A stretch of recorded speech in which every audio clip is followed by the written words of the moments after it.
Your genetics are a phenomenal thing. A 40-year-old person who looks and feels like they're 28 isn't because they left things to chance. They're doing things differently.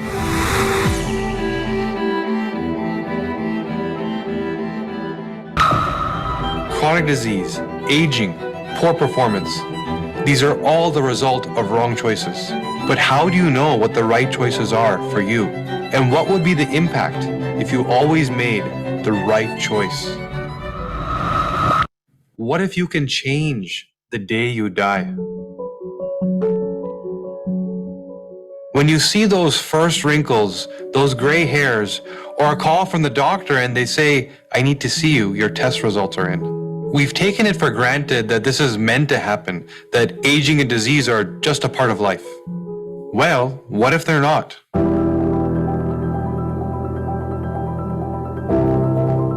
You can't feel cancer coming. There's no warning that dementia is on the way, and so we think these things just happen. We get sick, we try to treat it, but it's too late. Well, now, there's a better way. A way that puts us each in charge of our own destiny. Genetic research has advanced more in the last 3 years than the last 30. And this personal instruction manual that's in each one of us has finally been properly decoded. We can now get ahead of disease or even reverse it, allowing us to decide how we age.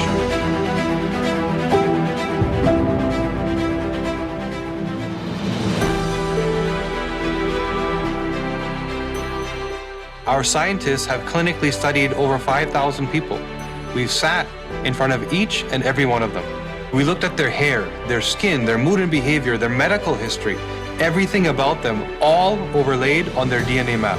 We then understood where the biochemistry of your trillions of cells and the instructions of your 22,000 genes intersect. And with that, what choices each one of us needs to make to slow down aging and catch disease before it happens.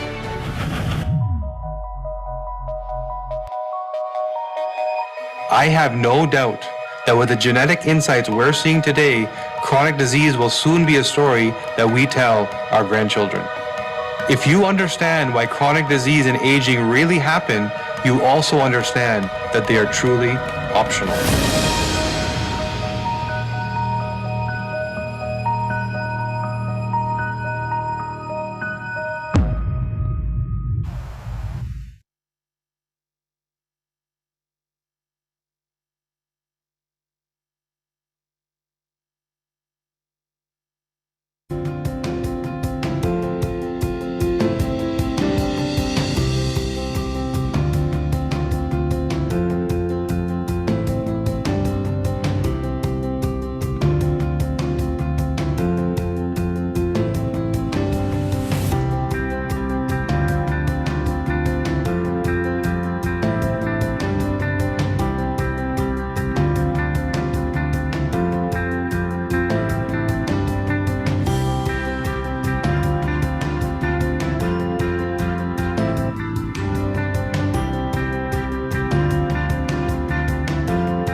Good evening, everybody. We'll just let everybody trickle in here. Give it a minute. All right. So today, hey, Nicole, how you doing? Australia, what time is it there? Is it 7 a.m.? Vancouver. Vancouver's in my DNA, by the way. That's why I was raised. Etobicoke, we should be, what are you talking about? We're neighbors. You should be on my porch right now. Let's do this on live.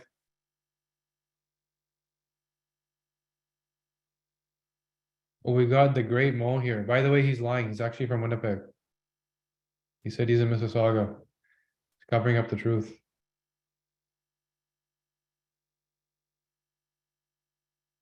All right. So we got everyone joining. So today we're into session 3, and we're going to talk about aging and chronic disease. And we paired these, and you'll notice that's slightly different than the reports. The reports talk about cardiovascular, and they talk about immunity and inflammation as separate concerns. But what we're doing, as you've seen in the last couple of calls, is we're interpreting here. So we're taking all of these data points and putting them together to make them actionable, to be able to tell you things that we'd love to be able to tell you in the reports, but just regulatory wise, we can't. So we're here as a group, looking at it as a group setting as opposed to individual results. So we pair aging and disease because ultimately they're the same thing. So aging in itself is now, if you look at it from the longevity perspective, the scientists that are out there doing this work, people think of aging as a disease. The forward-thinking scientists that are building the future of our healthcare and what that's going to look like, meaning that the pace at which we do it and the reason why we actually outwardly, physically, and inwardly, biologically progress in terms of deteriorating at the cellular level, that in itself seems like it's curable. Doesn't mean we're going to live forever. It just means that we'll have a better quality of life while we're here. It looks like our human bodies and our genome that we're walking around in is designed to live to about 120. Our ancestors used to live to 30, right? So majority of modern history, let's call it, European history that's taught in current education in Western schools, that era lived till 30. There was a time before that where people lived a lot longer. They lived well into their hundreds, and we're starting to see more and more conspiracy theories unveiling this to us, but those conspiracies are now turning into science, and scientists are now trying to understand why these previous populations lived into their many hundreds of years, what changed. So our human DNA as it currently stands looks like we are designed to live to 120. So what's preventing us from doing that in a healthy way? Although there are people that we know on this planet that are living to that age, and there's certain cities that we know as blue zones where this happens more consistently, and we're going to dive a little bit into that. So from a genetic perspective, how to use your reports for this purpose. What is aging, first of all? It is literally the unraveling of the DNA in the cells. So the cells slowly getting the DNA getting damaged, and therefore the cells getting damaged. And outwardly, you start to see things like this, white and gray hair. You start to see wrinkling of the skin. You can kind of look at someone and get a sense of how old they are. The skull never stops developing. The ears keep growing. The nose keeps growing. There's signals that we actually receive that we aren't even consciously aware of that communicate somebody's age to us. What the difference is that won't stop. We are going to progress as we're meant to. The level of wrinkles in the skin, the amount of white hair, the amount of disease, the amount of energy, the quality of sleep, the libido, these are the things that we're losing that we shouldn't. That's the aging that we're talking about. So going back to what I said, what is aging? It's the unraveling of the cell and the DNA. It's the damaging of the DNA, the code that then speaks to every cellular process in your body, and the code then gets broken because it's damaged, and so the cellular processes aren't optimal. So how does that happen? We know that of the top 15 killers in North America, disease-related killers, 14 of them are rooted in one single thing. And some of you here have heard me say the same thing before. It's inflammation. So 14 of the 15 top killers in North America and this is probably true for most of the Western world where we practice allopathic medicine, reactive chemical-based medicine, the killers are rooted in inflammation. So the genetic lottery of which killer, whether it's cardiovascular disease, cancer, Alzheimer's, dementia, diabetes, and metabolic health, that's rooted in what hardware is failing. And we're going to dig into that today. So the way we think about chronic disease and aging is they're interrelated. That you're putting a load on the cell, you're causing inflammation, the cell is no longer resilient and vibrant, it no longer can fight what it has been fighting for decades, and around the age of 50, you start to feel like you're sick. The average American has their first chronic disease by 55. That's coming down now dramatically to a younger age, but up until this recent history that we're in, like the last 3 years, the world's changed a lot, as we know, it was 55, second disease by 65. You spend the last 15 years of your life in treatment, medical treatment. That's literally the American average. Canada is not too far off from that, although it's a little less extreme. So this is why we think they're interrelated, because the cells are struggling, they lose their resiliency, disease is then able to set in. Which disease, again, based on luck of the draw, where you're not doing well, and that's what will manifest first, and sometimes multiple diseases.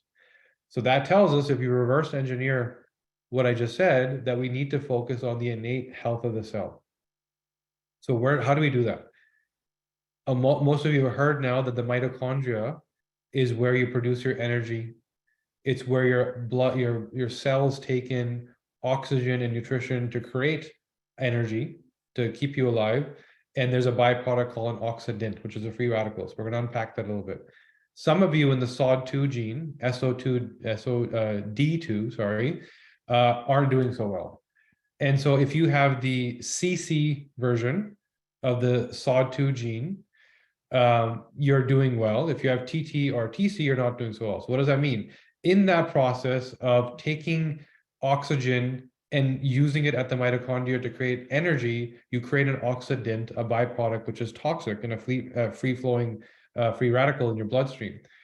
So if you are CT or TT in the mitochondrial SOD2 gene, you're not as efficient as clearing that free radical from the cell and putting it out in the blood for your body to then get rid of.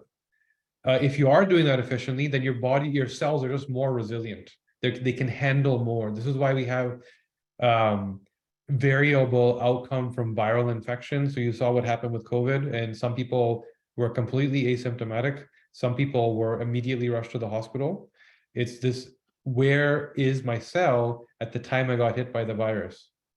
And you even saw professional athletes who seemed to be fit, especially in the bodybuilding world, where they were fit, had great muscle, looked great, but they got hit really hard with the virus. Why? Because they weren't metabolically healthy. There's a difference between fitness and health. Fitness is I look good. Health is my cells are good. Right? So two very different things. So now when you have, again, mitochondrial dysfunction, because these genes aren't working well, SOD2, and then GPX. GPX is a secondary supporting character. So step one is, how well do I clear oxidation from the cell? How well does my mitochondria function? How resilient is it? Step two is GPX, which speaks to hydrogen peroxide metabolism. And if these two are not aligned, meaning if I have the CT mitochondrial health, which is not the good version, but I have the CT GPX, that's actually the version I want. Because what you want is your hydrogen peroxide synthesis is happening at the same speed and same pace as your mitochondrial function. So we're not talking about good or bad in GPX, we're talking it being aligned. So when you look at the GPX gene, you want it to be, the first one is SOD2, SOD2. I'll type them in here. So I'll type them in the chat, just because somebody's asked this. So SOD2 is mitochondria, which is in the immunity section, and GPX, supporting character, is also in the immunity section. And you're looking for TT CC is the ideal, SOD2. CT means minus 40% capacity. TT means minus 70% capacity. Now, you understand how much of a load your cells can take. GPX speaks to the next phase, which is hydrogen peroxide synthesis, and you want those two to be aligned, the same speed. So if you have TT here, you want TT here. So having good TT mitochondrial and then having CC good mitochondria and TT GPX doesn't mean the best mitochondria. You want these things to be aligned. So first you want the good mitochondria, CC, then you want the GPX to be aligned with that, also CC. If they're misaligned, then there's a phase 2 problem. So Tracy's a walking time bomb, good to know. So hopefully you're not surrounded by friends and family right now. But anyways, we're gonna get into how to unwind that bomb. And this is so what Tracy just said is exactly what we need to focus on is I found a red flag, right? I found that there's something in my genome that doesn't work. That's where we start. What we used to believe about genetics is you have bad mitochondrial function. Here's your genetic report. Done, right? That's not where it's done now. What we've been able to do, and a lot of you know this already, is we spent 3 years with 7,000 patients to understand, now that I know what my red flag is, the job that my body doesn't do, I now know what to prioritize. I now know what to do about it. Tracy doesn't have to explode in front of her family. She can be fine on the couch for the next few days, right? So what does she need to do? Focus on those genes that are not doing a good job, and that's what we're going to talk about supporting. So if your mitochondrial function is off, there's things that resolve that. Well, there's things like MitoPure. It's not a product we make. It's a third-party product, which is made with a compound called urolithin A. So urolithin A is extracted, I believe, from pomegranate, and there's certain nuts that it comes from, but it's known to get you into what we call mitophagy. So mitophagy is a state where you're actually creating new mitochondria, and the existing mitochondria that you have get larger, just like muscles. You want them to be bigger so they're more resilient, right? So that's one. Second is breath holding exercises.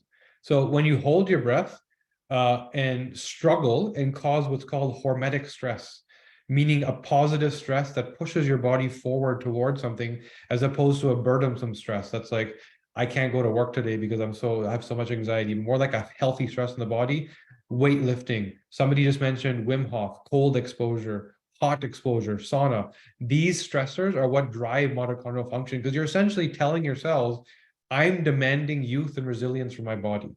I am pushing my body to give me what I need, right? And that comes from signaling to your body what the problem is. The problem is there's stressors on me, right? There's tigers and I need to run away from them. Give me that energy. So that's mitochondria, that's cellular resilience. Now, phase 2 is once you put those antioxidant or the free radicals, out into the blood, you need to clear them. So GSTT1, and sorry, to answer your question, yes, we're going to be bouncing between cardiovascular and immunity. Between those two reports, we're going to be kind of looking at them together. So FOXO3, just so you know, that we are going to go there also, and then we're going to sort of close with that, because that's kind of the bonus round for you, Valerie. It's kind of like saying that, I plow through the mud every day, but I have the most amazing car wash in the world, and it doesn't matter how much mud I put on my car. So that's kind of what's going on with you, and we'll talk about that. So now, GSTT1, some of you will see that in the immunity section of your report, where there's a unique variant called a copy number variation. You'll see that instead of seeing an AA or a CT, you see a 1, a 2, or a 0. Why are we reporting differently on this gene? Because we're not looking for a variant within the gene, an AA or a CC or a specific SNP, as you now know, a spelling mistake. What we're looking for is, do you even have the gene? There's a really unique phenomenon called copy number variation. Yes, sorry, to answer Wendy, MitoPure, and sorry, I'm not catching all of your questions. I'm just, some of them catch my eye, some of them don't. We will have Q&A at the end, as we always do. MitoPure, different. So I'll explain that MitoPure is more about maintaining mitochondrial health. Then there's certain things that are about creating new mitochondria, right? So actually, sorry, I should say the opposite. MitoPure does a good job of creating new mitochondria, getting into mitophagy. Then there's things that actually just maintain, like PQQ, CoQ10. We make a product called Mitochondrial Optimizer, which is about maintaining the health of your mitochondria, right? So 2 different ways to go about it. Let's make some more, and let's make the ones that we have the best ones we could possibly have, right? So 2 different things, and you probably need to do both. So GSTT10, that's what Cindy S has. That means that the traffic cops that are in the blood that are supposed to go find all these free radicals from the mitochondria, from what you ate, from what you breathe, she doesn't have those traffic cops. They're on a permanent hiatus. There's a sabbatical that just won't end, right? So she has 0 GSTT1. So this job of finding the nonsense in the blood, she just doesn't do.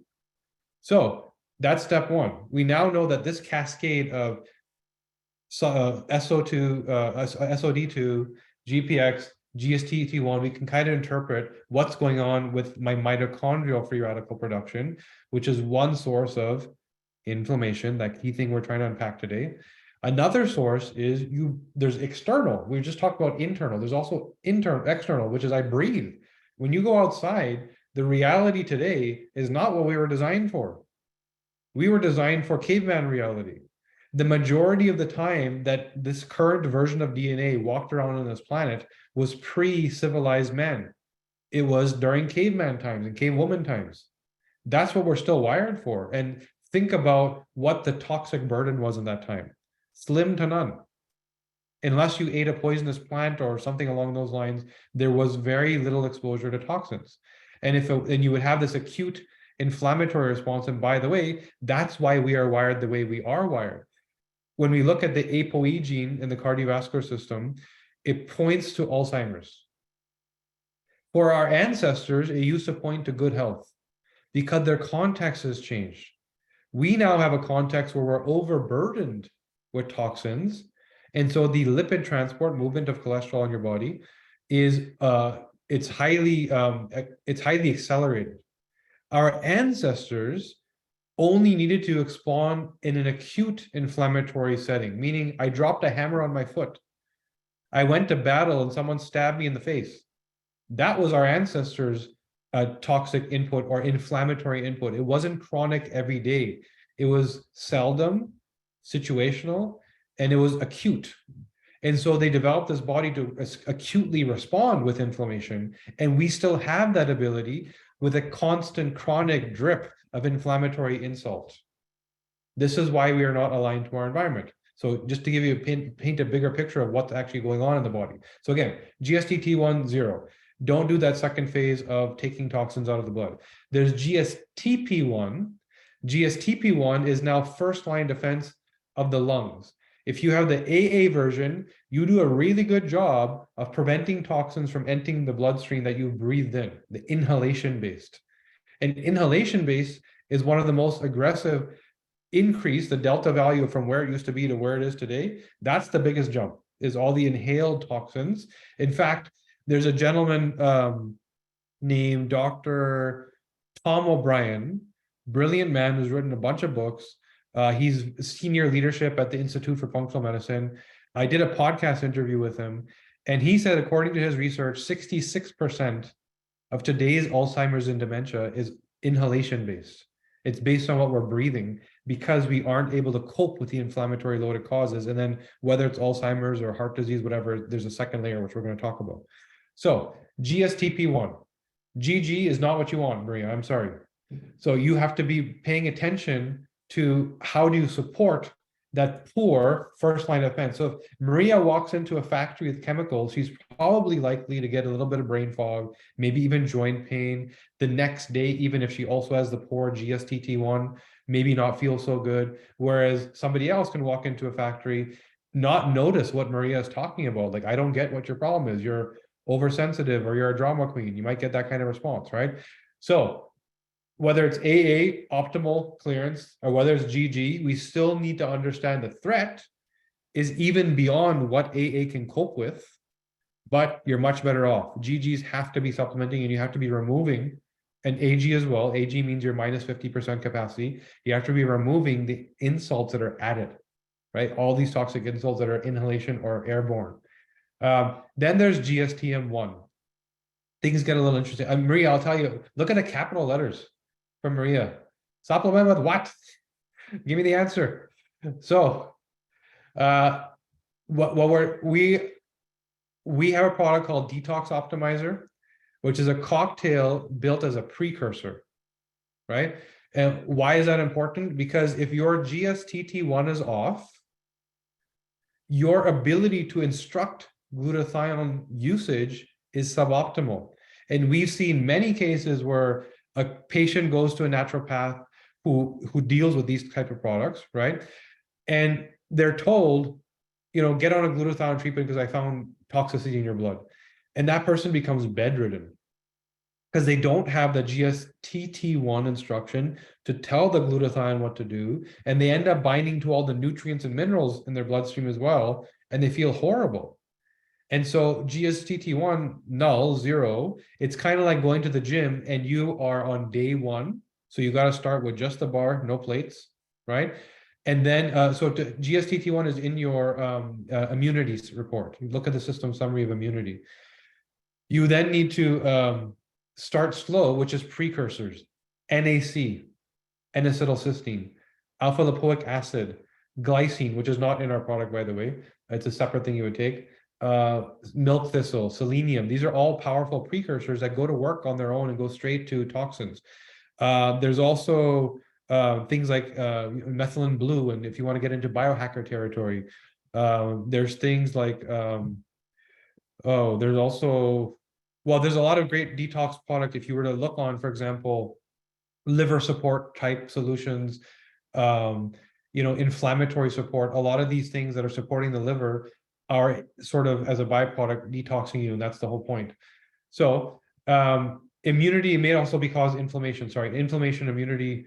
I think on the clinician side it's called immunity, but on your side it's called inflammation. Sorry. So now GSTM1, the next thing we were talking about. That is your protection of the gut. So we talked about this GSTT that's in your alpha lipoic acid, so ALA. Look up ALA. It's commonly referred to as ALA. Or go to our website and look for the detox optimizer. Look at the label, and you'll see all of what I just described. It's all in that same product. So now, if you have the GSTM1 0 null, that means your gut is lacking this area, this ability to detoxify and prevent the toxins that are coming along with your food. And the threat, again, is so much greater than it's ever been. The food that we eat, now we're at the point where even if I read a label and it's clean and pure, but it's in a package, the packaging itself may be a threat. The plastics that leach into my food may be a threat. The forever chemicals that are in the packaging or surrounding that food may be a threat. The phthalates, there's all these other things that even the last generation didn't need to think about. Keep in mind, since the 1970s, we've introduced, I think it's 144,000 new toxins to humanity. The average human walks around with 700 toxins in you that are not supposed to be in you because of today's reality and today's industrial load. And we all live in big cities, and we all shop at big box stores where we're pulling stuff off the shelf that is not the way food is supposed to be delivered to us, right? So now if you're GSTM0, this particular gene is unique because 0 means everything is a threat, I get inflammation. 2 copies is actually not the best place to be, because 2 copies, meaning that I do this job really well, right? So GSTT1, you want 2 copies. Ideally, all these traffic cops finding stuff, right? But GSTM1, if you have 2 copies, that means that you are ideally wired to protect the gut from incoming toxins through food for your ancestors' context.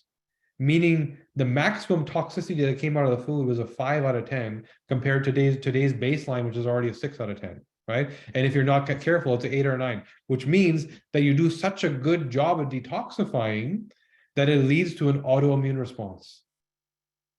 A lot of you heard that in the, the COVID sort of phenomenon we just went through, there was this thing called a cytokine storm, which means that the virus so aggressively proliferated in your body that it triggered a level of defense that was in itself making you sick. This is the same thing we're saying here, that this gut, when you have 2 copies, is wired so well for yesterday's context that in today's context, it will actually cause autoimmunity. And we find a lot of people that have autoimmune issues, this is where we resolve them from. We actually have to heal the gut, and it has to do with not just the food, not just the ingredients. It has to do with the packaging, the processing. I posted a couple days ago about when you buy an apple today in a store, that apple is up to a year old before it actually gets to the shelf, because they have to make sure that even things that are not in season are available all the time. They have to make sure that every store has the same inventory. There's logistical considerations that we don't have to think about to run a grocery store. And in order for that to happen, you have these apples and other fruits and vegetables, I'm just using apples as an example, that are put into a gas chamber and covered in a petroleum product to prevent them from ripening. And it's timed perfectly so that once it hits the shelf, it starts to ripen and it rots, right? So why do I say this? Should we be consuming petroleum products? Right? And this is one example of the foods that we eat. It's not just the ingredients on the label, because you don't see that ingredient anywhere. Processing chemicals are not required to be labeled as ingredients. Something as simple as a natural flavor, which means I just ate some organic cookie, made out of great ingredients, and it said natural flavor, so I'm not worried about sugar and other things. Natural means it came from a plant and an animal, so seemingly the right stuff. But in order to get that natural flavor into the state where it's in your food and creates the sensation that you need it to create, requires around 75 chemicals. 75 just for that one thing. And you're ingesting all of them. Right? So this is where understanding that the way our label laws work, nobody would buy food if label laws expose what was really going on. And that's why our chemical lobbies have made sure that they're not required to be listed. They are processing, they're not food, right? Even though you're eating them, you're truly consuming them. This is why people get so sick from the gut. I can tell you that in our research phase, we dealt with 7,000 people that were stuck, that couldn't get their problem resolved. And that's why they were sent to us from some clinic or some executive healthcare clinic, something of that sort. And in our data shows, now keep in mind, this is our data, which means people that were having a problem. So of 7,000 people that had a problem, 49% had 0 GSTM1, which shows you how much inflammation comes from the gut. 46% had 1 copy, which means they didn't do it so well. 5% had 2 copies, and the majority of those people were suffering autoimmune conditions. So focusing in your gut, regardless of the genes, is super important for longitudinal health. Everything that we do in terms of gut-brain connection, gut digestive tract, absorption of nutrients, all of these things require a healthy gut. So now we've understood, here's innate cellular function, mitochondria. Here's how I block the toxins that are going to cause inflammation. Now, how do we go from there to a chronic disease? I now know what the inflammatory insults are. Right? Here's my red flag. Here's my weak spot. Here's a thing that is causing me problems. And Ruth, to answer your question, I know there's been a lot of questions. I'm just trying to slowly catch ones that I see here and there, but 2 copies for GSTT1 means very good news. 2 copies for GSTM1 means that if you don't eat super clean, you're going to trigger autoimmunity from your gut. That's what 2 copies means. There's also glucuronidation, which is removal of certain hormone metabolites, which we're going to talk about on the next call, hormones and habits. But for today, we're talking about these certain pathways, the detox and inflammatory. So now, if you have, for example, we were talking about Alzheimer's and dementia, the ApoE3 gene is commonly known as the Alzheimer's gene.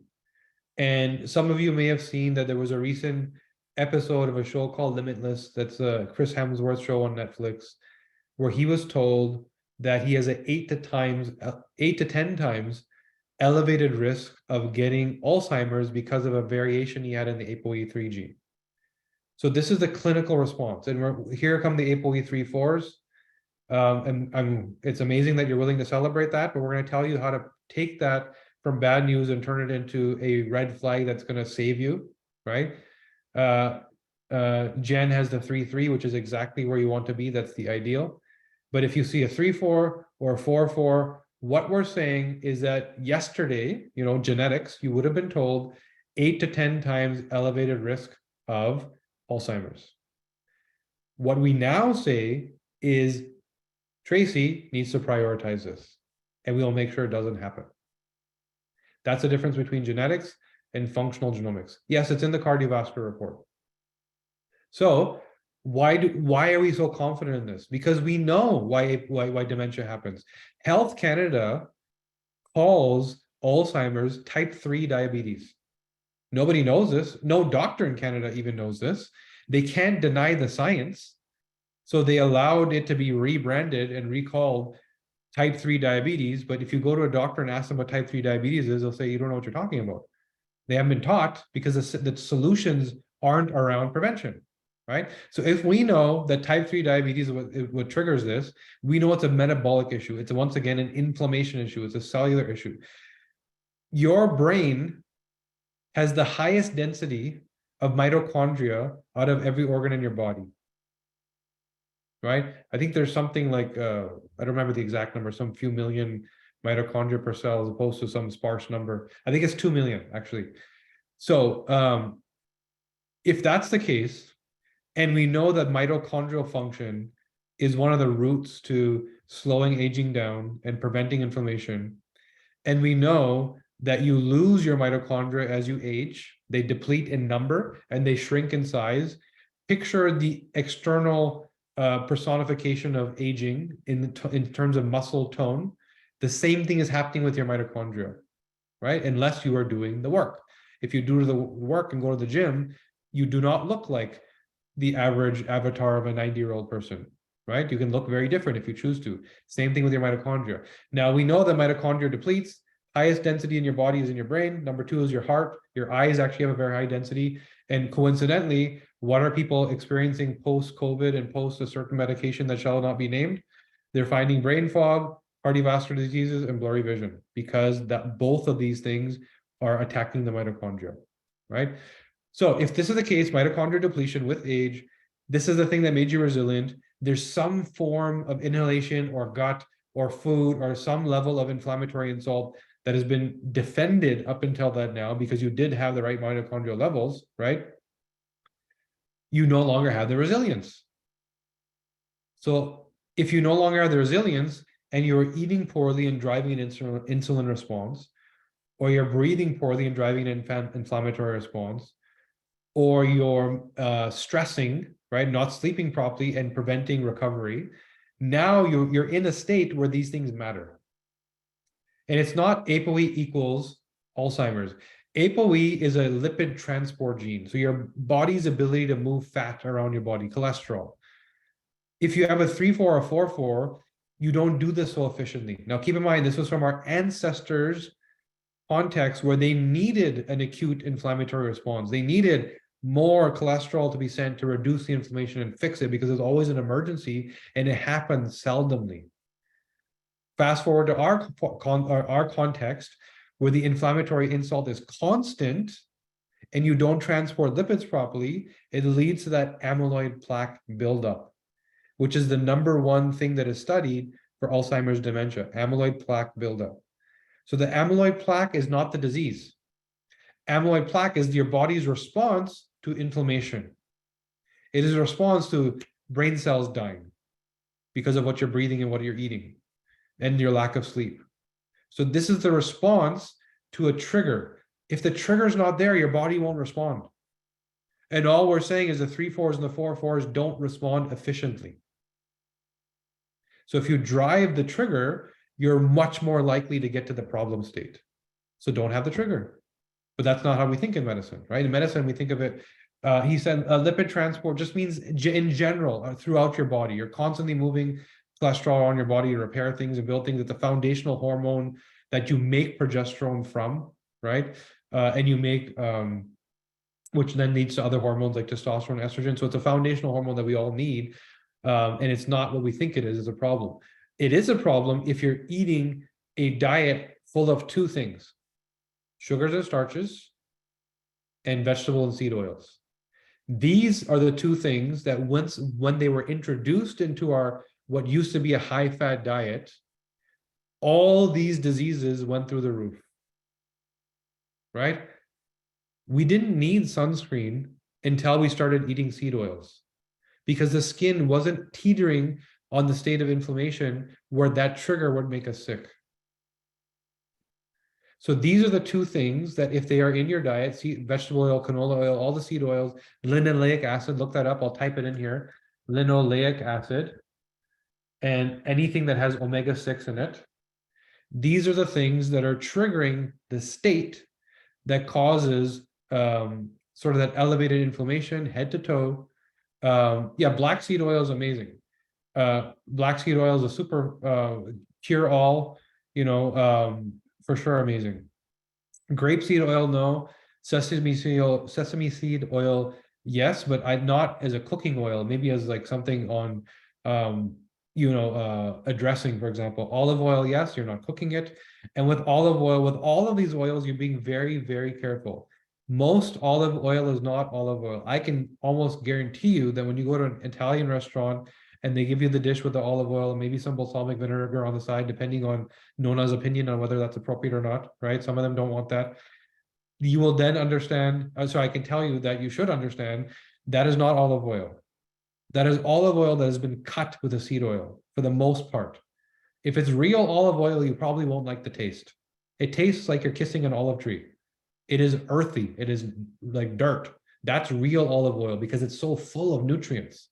And if it's that full of nutrients, it's going to taste like it, right? So, and yes, beef and tallow, what you should be using is butter, right? But again, butter was demonized because our diet combined it with with starches, which the body always goes to first. That's the first primary fuel, much easier to burn, which then causes the fat and not to be used as a fuel, and you end up storing it, right?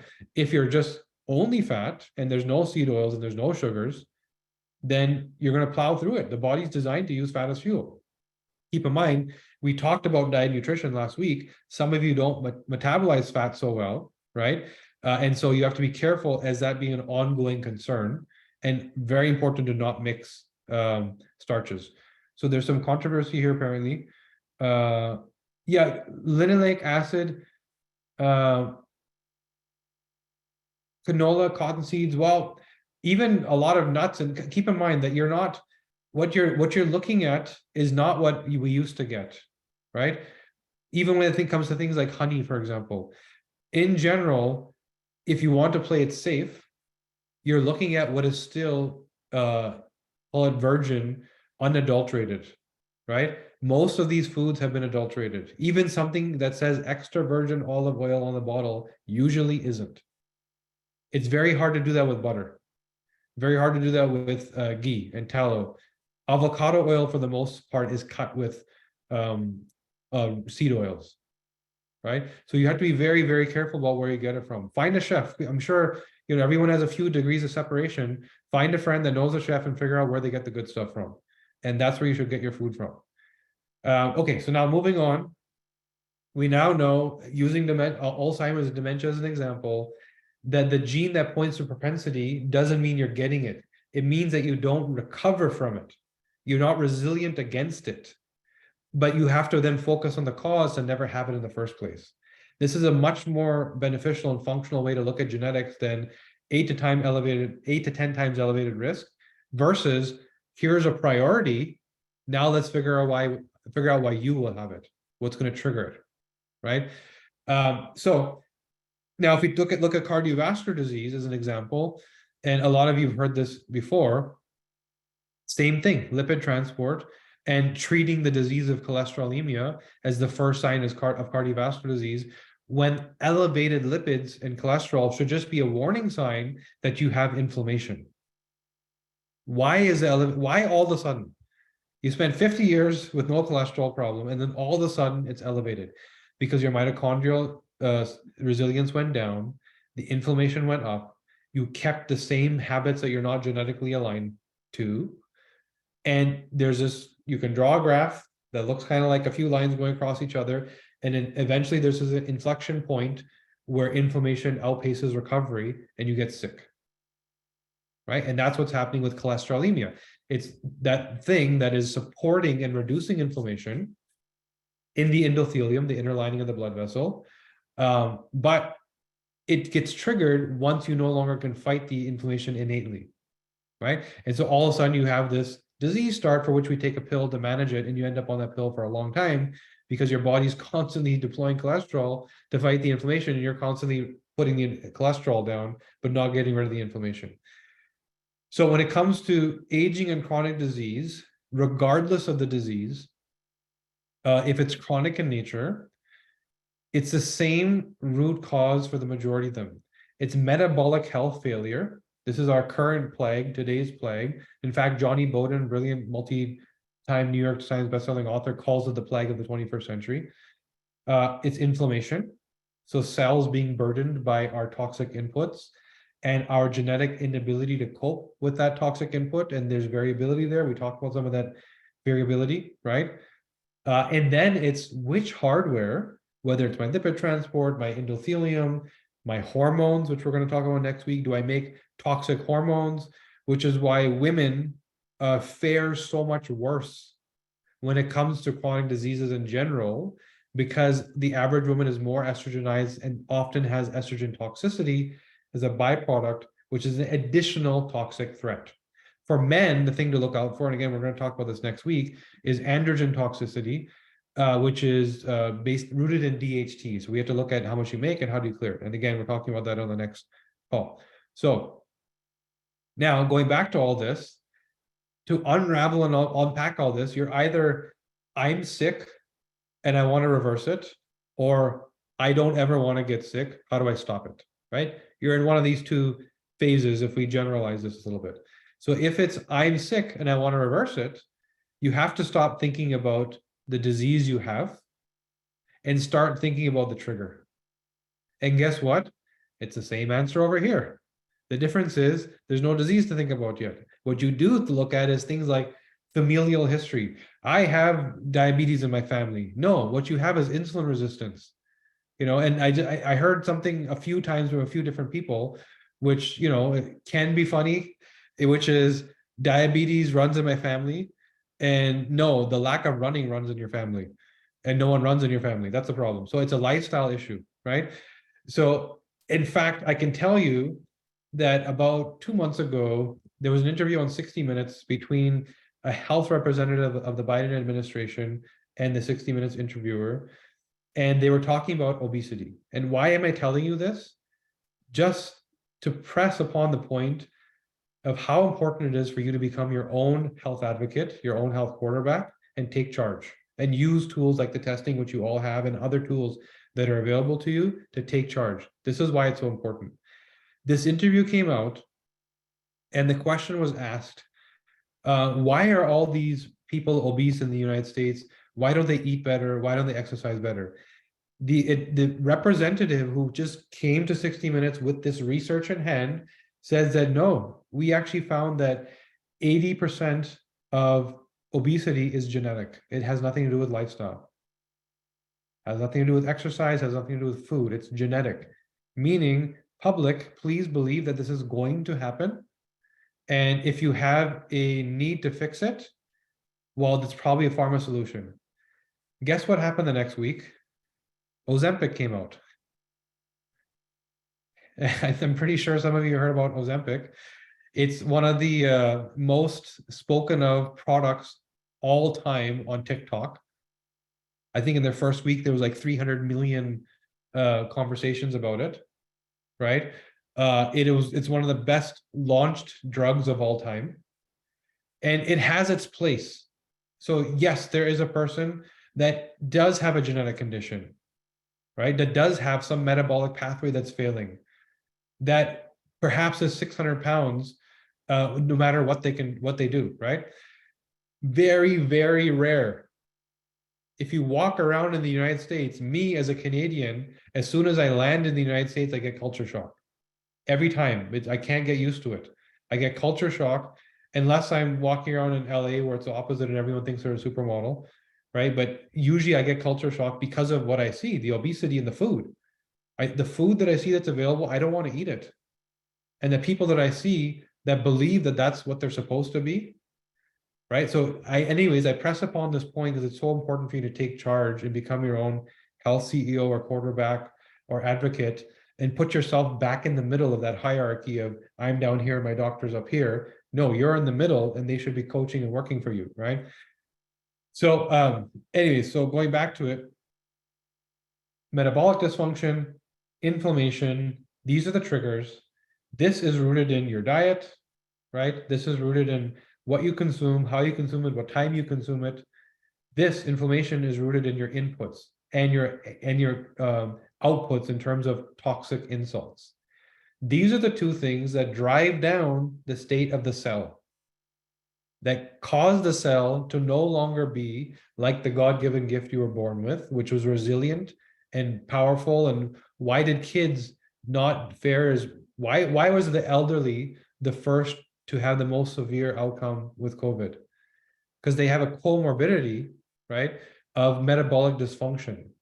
They've been on this planet for long enough in the wrong place, eating the wrong foods, exposed to the wrong toxins with reduced mitochondrial function to then have that outcome hit them, right?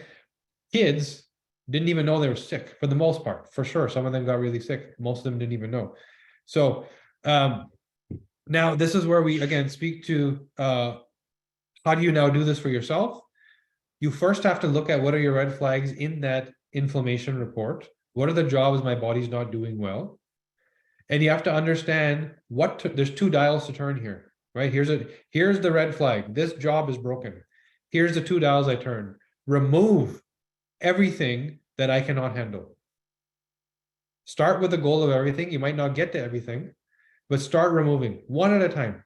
Find something today to remove, to take out of your house and throw it away. Find something today, whether it's a toxic polyester or some kind of treated chemical bedsheet, whether it's a food that's in a plastic bag, right?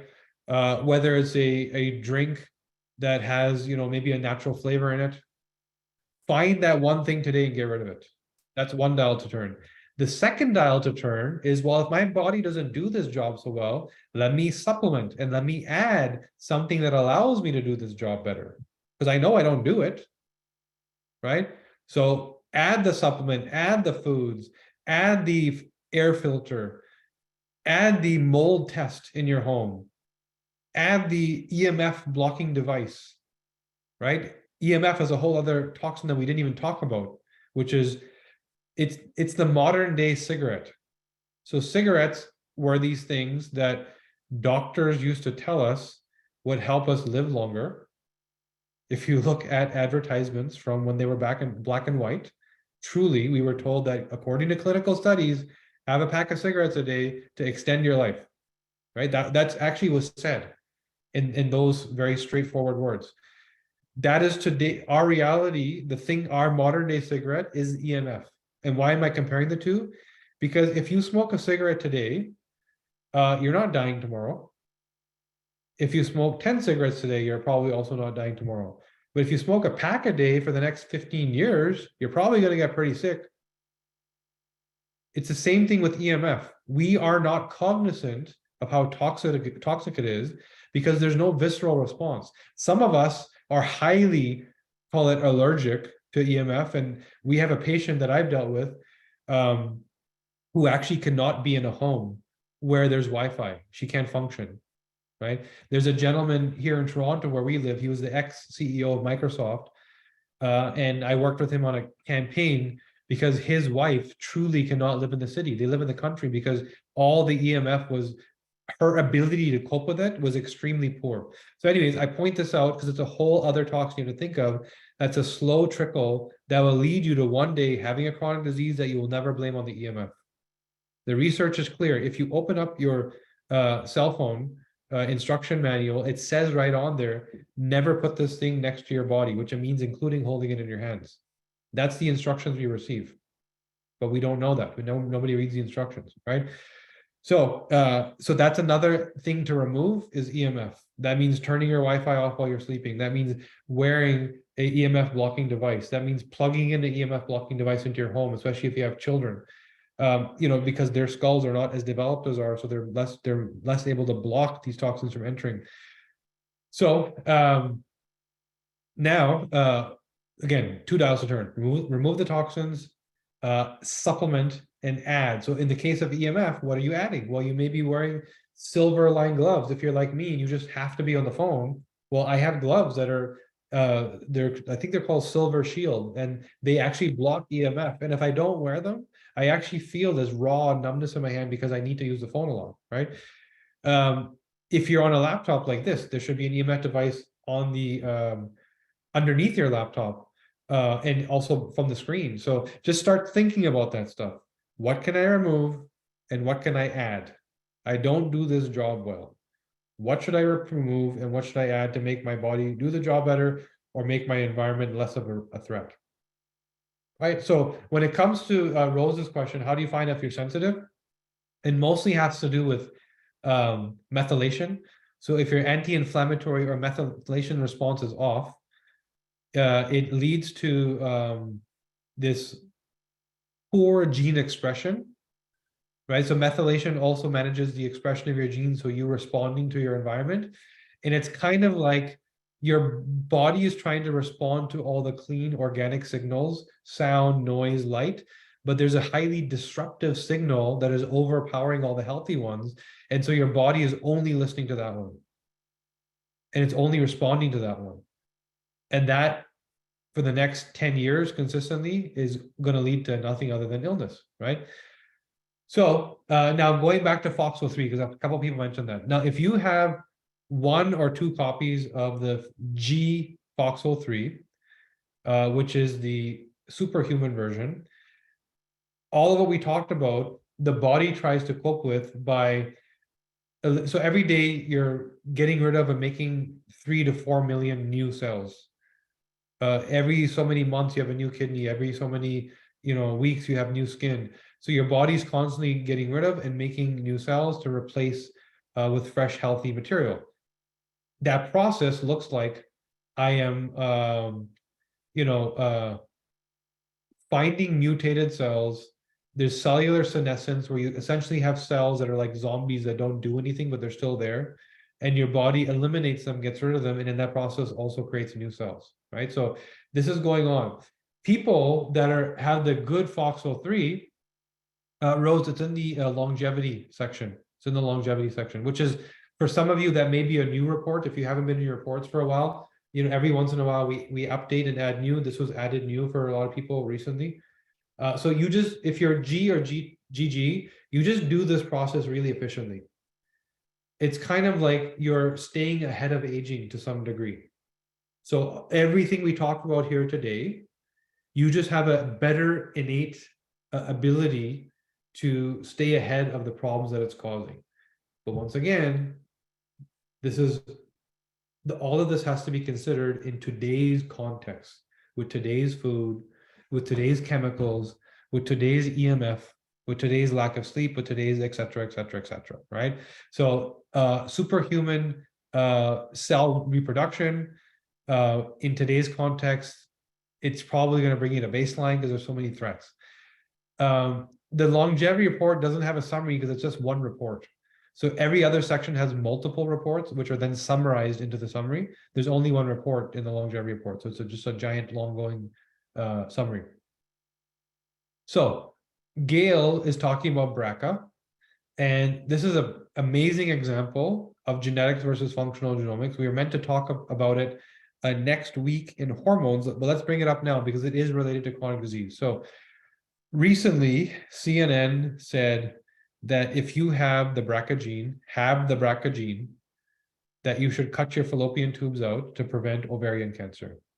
And it's a major step towards cancer prevention. And because of treatments like this, that cancer rates are going down. Now, I was reading this article online, and when you're reading an online article, it will suggest to you what's the next article you should read based on what you like. The next article, so this article just said, because of treatments like your BRCA gene is telling you to cut your fallopian tubes out to prevent ovarian cancer, cancer rates are going down because of interventions like this. The next article that it was suggesting to me was, why are cancer rates skyrocketing right now? That was literally embedded in this article. Their algorithm obviously doesn't have AI on it yet to understand that this is a direct contradiction to what they just said. So what's actually going on there is BRCA doesn't cause cancer, which is what even most doctors believe that it does. No, it's a tumor suppressor. It fixes cancer. If you have the wrong version of BRCA, you don't do a good job of repair, which means that if you get cancer, you're less likely to survive. It doesn't mean the BRCA caused it. We still need to know what caused it. So if you were to get ovarian cancer, which so many women do, it's not because BRCA is not in the report. We very intentionally do not talk about BRCA because we don't believe in genetics, scare you with a risk. It's more like, what do I do about it? Right. So what do I do about it is, do I make toxic hormones, which so many women do? Right. Well, in my premenopausal state, that might equal ovarian cancer. In my postmenopausal state, that might equal breast cancer. The root cause is that my estrogen metabolites are highly inflammatory, which is not a problem until you don't understand your detox pathways, don't supplement properly, have the wrong environmental inputs, take too many birth control pills and fuel that estrogen fire. What is the whole picture, the functional picture? So we think about the things that BRCA is pointing to, breast and ovarian cancer, it's supposed to fix it. So forget about the fixing. Let's not ever have it. And let's not ever have it when we're talking about chronic disease. Again, comes back to inflammation.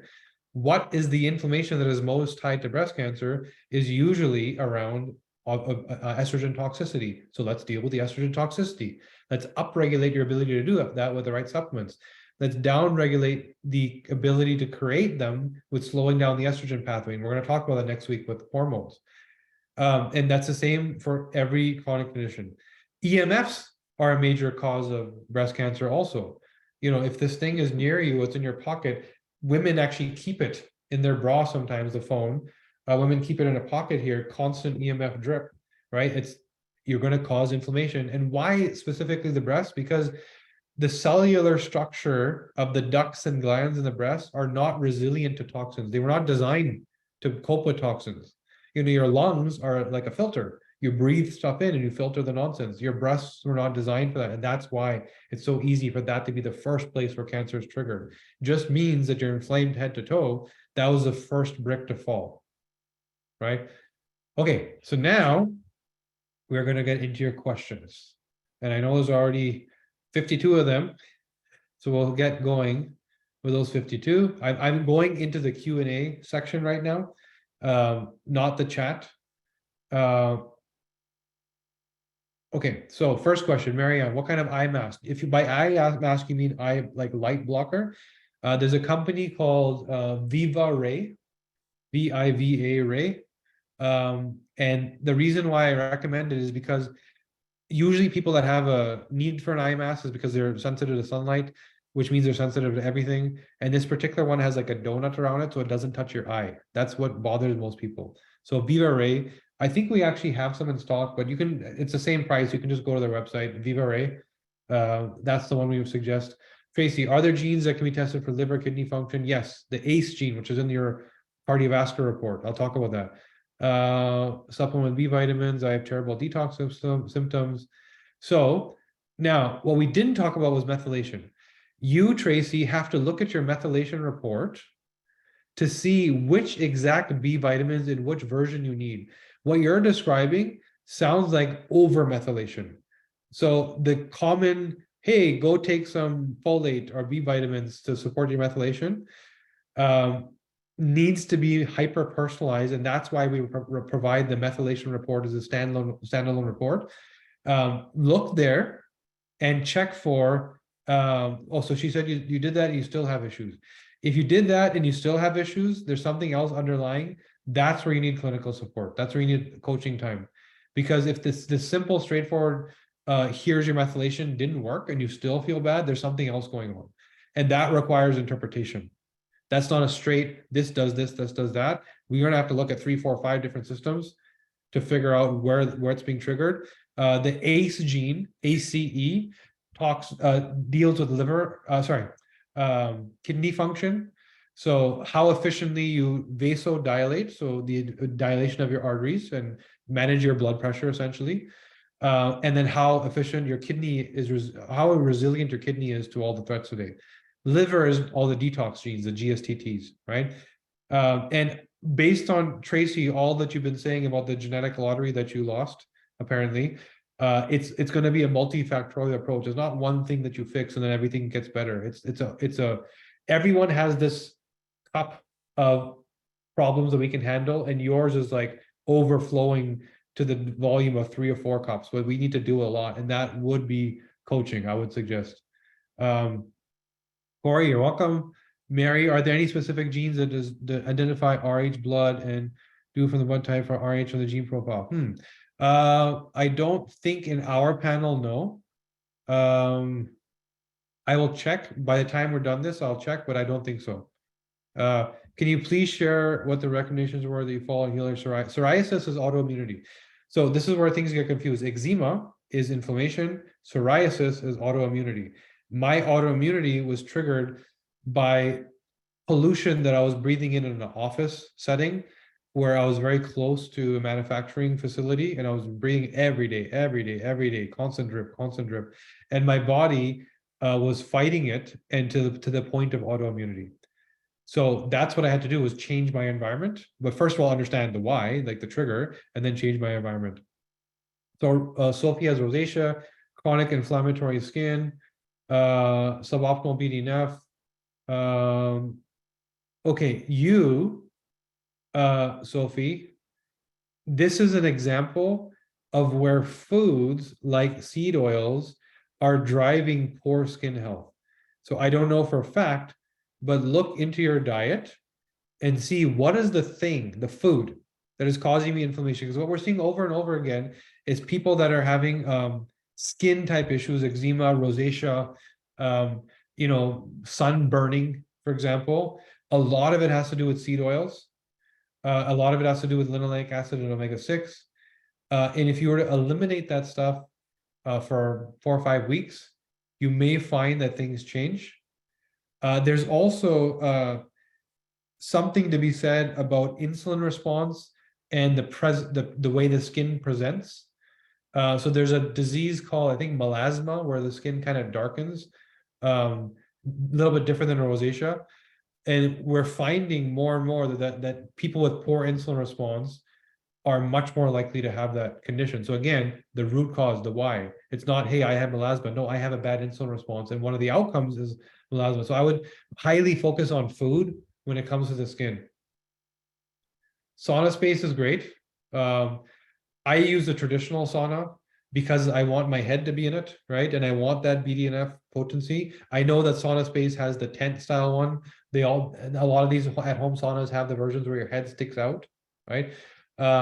So this, where you're in red light, is good for mitochondria. I find that just as a sensorial, how do I feel? The brain buzz doesn't happen if I'm not in the traditional sauna. It's not the same.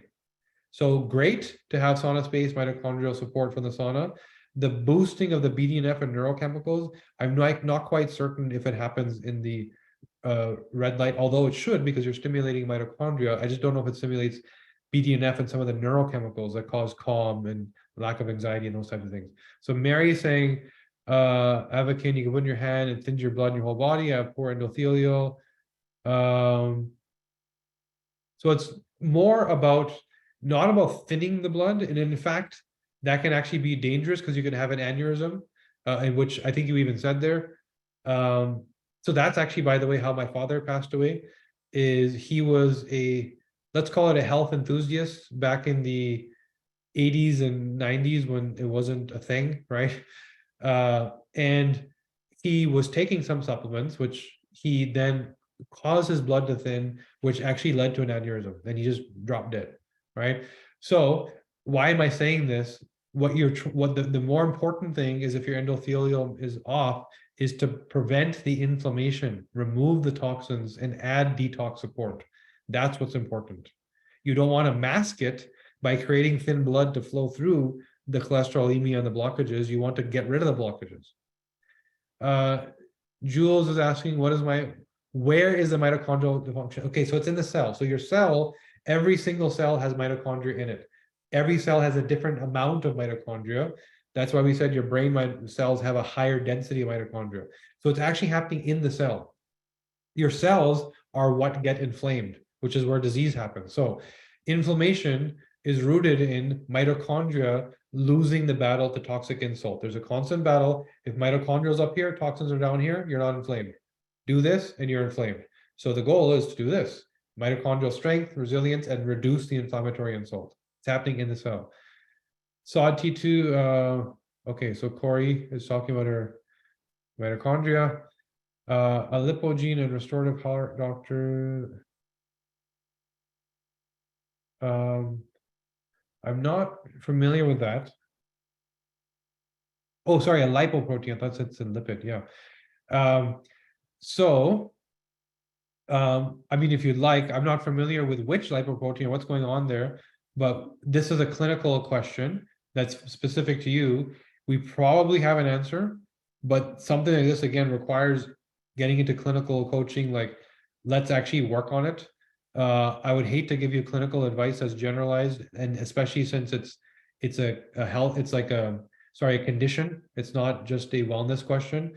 So we probably have an answer, but this would require clinical intake. So CCGPX and SAW2-TT means that your mitochondrial function is poor and your hydrogen peroxide synthesis is not aligned. And so that makes it slightly more poor. So it just drags it down a little bit more. So you really need to focus on mitochondrial support. I take DIM because I use an estrogen cream. I like to get rid of some of the supplements. Now I'll be taking it. Do I need to take DIM? So DIM slows down the CYP19A1 pathway, which we're talking about next week. Your body metabolizing testosterone into estrogen. And if you're using estrogen cream and you're taking DIM, that's kind of counterintuitive because you're adding estrogen. That's another area where I would suggest you work with somebody from our hormone side. Any woman that is getting near menopause that is going to go on BHRT, that's bioidentical hormone replacement therapy. That's one of the biggest areas where I would say work with our coaches, because there's so much variability and there's so much lack of knowledge from the clinicians that are prescribing it. They only are responding to what your blood work shows, but they don't know why your blood work shows that. Right. So that's an area where I would say I would highly suggest talking to someone that's in coaching.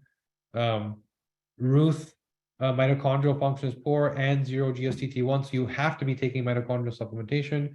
If it's from us, it's mitochondrial optimizer and detox support. Otherwise, you're looking for urolithin A and all the hormetic stressors that I was talking about, and adding liver and detox support from some supplementation. Some sections recommend egg whites and dairies, others avoid these. So when we report recommendations, we're reporting it for the problem, right? So the way we built the reports is, do you need to focus on anxiety or do you need to focus on weight loss? So for the purpose of anxiety, here's the recommendations. For the purpose of weight loss, here's the recommendations. The same gene may be implicit in multiple areas, and the same recommendation may have a different recommendation in different areas because you're solving a different problem, right? So you have to decide what the intention is. Which report are you reading, and why does it, and what is it, what problem is it trying to solve? Peter Kahn thought the brain fuel issues. So Peter Kahn is saying that brain fuel issues like oxygen and stabilizing blood sugar levels must be addressed first before addressing the gut. I think what he's talking about is just directly working on the brain. But the gut, we know in today's reality, is highly connected to the brain. So it's kind of like he's saying, here's a boat that's sinking. I'm going to plug that hole. And that's the most important hole. But the other end of the boat still might be sinking, right? There's another hole over there. So you have to functionally address the entire cascade, which, yes, the gut is highly tied to brain health, because if you have gut dysbiosis and leaky gut, it's going to lead to leaky brain.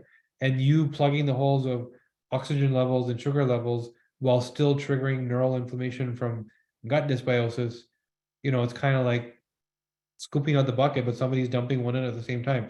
So you have to be functional and kind of hit it from all angles. That's my belief. But if you had to do one thing, yeah, you might acutely respond to the location first and then start adding on others. So spinach was recommended, but it has oxalates. So yes, we don't look at oxalates. We find that it's highly variable and not yet understood who actually has an oxalate intolerance and who doesn't. Some people, it's absolutely horrible for them. I interviewed Sally K. Norton, who just wrote the book Toxic Superfoods. And yeah, extremely bad outcome for her. She was completely disabilitated. Some people don't even know they have a problem. So if you feel like you have these, if you feel horrible after spinach, then you know you have an oxalate problem. And by the way, here's a really good test. When you actually blend the spinach like in a smoothie and you dilute it, the oxalates hit you a lot harder. So if you want to know if you have an oxalate problem, this is how biohacking works. You're experimenting on yourself. You might want to take spinach and make yourself some smoothies for the next 5 or 6 days and see if you start to feel off. And then you know you have an oxalate intolerance. If you don't, then you probably don't have an oxalate intolerance.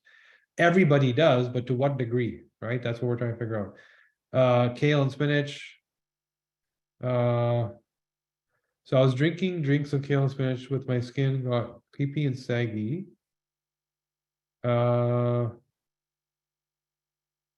This was 2 years ago and I haven't got my skin back. It's very exciting. So that could be an oxalate intolerance. So somebody here was drinking kale and spinach and then their skin got creepy and saggy. So first of all, we need to know what age you are. But that sounds like a collagen problem. So your oxalate may have disrupted your gut. So keep in mind, there's you are what you eat, but there's also you are what you can actually absorb from your food, the bioavailability. And some people can't, because they've caused dysbiosis to their body from an oxalate intolerance or some other intolerance, now can't absorb the micronutrients, and maybe you can't absorb collagen, right? Maybe there's something going on there. So there's something certainly connecting the two. You're good to see the cause and effect, and it's likely an oxalate intolerance. So that's again where I could give you a random thing to do, but there's an actual clinical representation here that needs support. I would highly suggest that you contact us about coaching. One of our functional genomic practitioners can dive deep into the data and try and figure this out for you. In fact, we do have somebody in our team that has a lot of nutrition experience who might be the right person for this. I would suggest that in this case. So Deanna has juvenile arthritis in her family. Yeah, so again, this is itis. Any itis is inflammation. Juvenile, every disease is now happening juvenile. I was just talking to Dr. William Sears this afternoon. He's an amazing cancer doctor. He was on the cover of the Times magazine, or Time magazine, I think. Sorry, Time magazine for his work. Brilliant guy. And he said he now sees 10-year-olds with cardiovascular disease. So it's not a different kind of arthritis. It's not juvenile arthritis. It's the same arthritis that 60-year-olds used to get. The difference is that our food and our environment is so toxic that it's setting in a lot earlier. We are not genetically wired for our reality. So you have to, here's a sign that well, if we had their DNA, we could probably tell you exactly what hole needs to be filled. But you have to be hyper diligent about their food, their environment, the chemicals, the pesticides, the glyphosates, everything that they're being hit by, right? That's likely what's happening here. It's an inflammatory response to something that's been taken in their environment and their food. And we're seeing more and more of this. We're seeing childhood obesity, diabetes, cardiovascular disease, cancers that typically were adult onset. So GSTM1, Deborah's asking, so you don't detoxify in the blood, you don't detoxify in the gut, but your first line of defense has a good filter for airborne. You need to be supplementing heavily, NAC, glycine, the precursors, right? You cannot take glutathione because you are lacking the GSTT1 gene. No, GSTT1 does not cause autoimmunity, at least that we know. We have not seen that. I have personally experienced autoimmunity from GSTP1, so I have the good version of the GSTP1, this lung detox, and it's airborne pollutants that made me sick. What's one of the things I got sick from? You know, I had 5 problems. So we have seen hints of it from GSTP1, not to the degree of the gut of GSTM1, but GSTT1 we haven't seen it at all. So Samira is asking, what if you wash your food and get rid of toxins, pesticides? So it depends on the food. So for example, you can wash your strawberries as much as you want, the pesticide is in the food, right? So if it's a banana with a heavy, thick skin, maybe it's protected. If it's a blueberry, buy organic or don't buy it. So the thickness of the skin makes a big difference. The type of chemicals that are used, for example, beans, lentils, legumes are being sprayed with a chemical called paraquat. Paraquat is a potent neurotoxin that causes Parkinson's.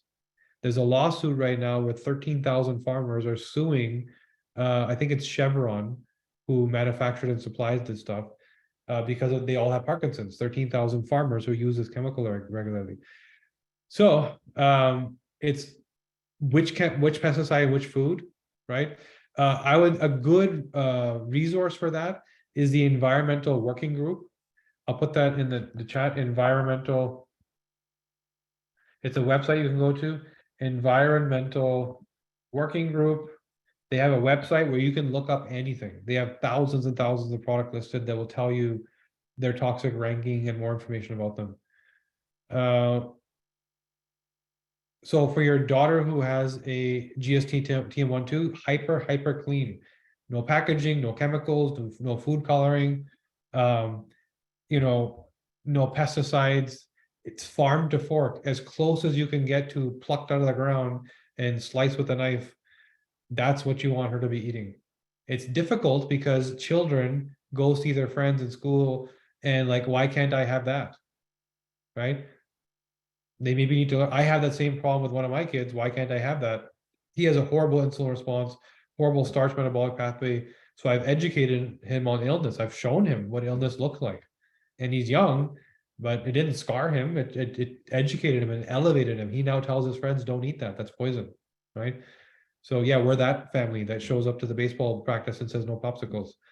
So recommendations to cook all my foods on the weekend to prepare, but doesn't.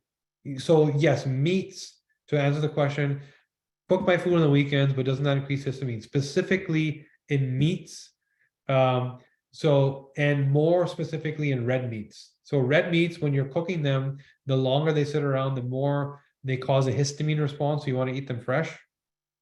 So when it comes to cooking for the week, as much as you can, prepare your food. But if you're eating a steak, it doesn't take that long to cook really, or you're prepping it, maybe it's all marinated, ready to go, and it just needs to go in the oven, right? What do we do for RA? If you mean arthritis, so RA is different. Arthritis is inflammation. Rheumatoid arthritis is autoimmunity. So everything we talked about, right? So it's again going back to reducing. They're kind of the same thing. Whereas you're removing all the triggers that are causing an immune response. Your immune response happens to be rheumatoid arthritis, right? So you want to remove all of the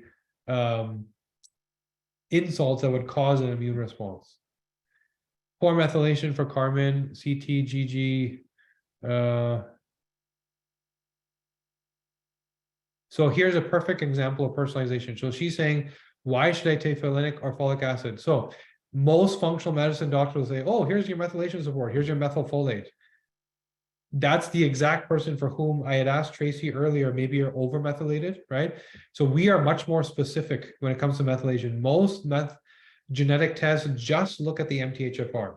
That's all they look at. And from there, they make a call. You don't methylate well, go take some methylfolate. Well, that's step one. You don't methylate well. Now with SHMT1, we can look at specifically what tool do you need to use. And as a perfect example, methylfolate would probably make Carmen feel worse. She needs to take folinic acid because she has the actual gene that uses the tool. She has a different version of it. So we're much more precise in terms of what to recommend. And yes, you should be using folinic acid. 2,3 is good. So it's not as protective as 3,3, but it's not damaging. How do we figure out what our triggers are? In the genetic report, you're looking at your immunity and inflammation section to see what that's coming in as a threat, what did I make as a threat, and then you're also looking at your hormones to see what toxic metabolites you make. You then know what you need to manage. right? What to focus on, because we can't all do everything.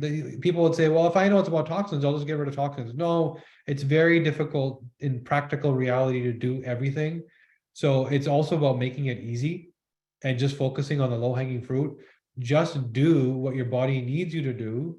And once you get perfect at that and those habits are your identity, then start to add more, right?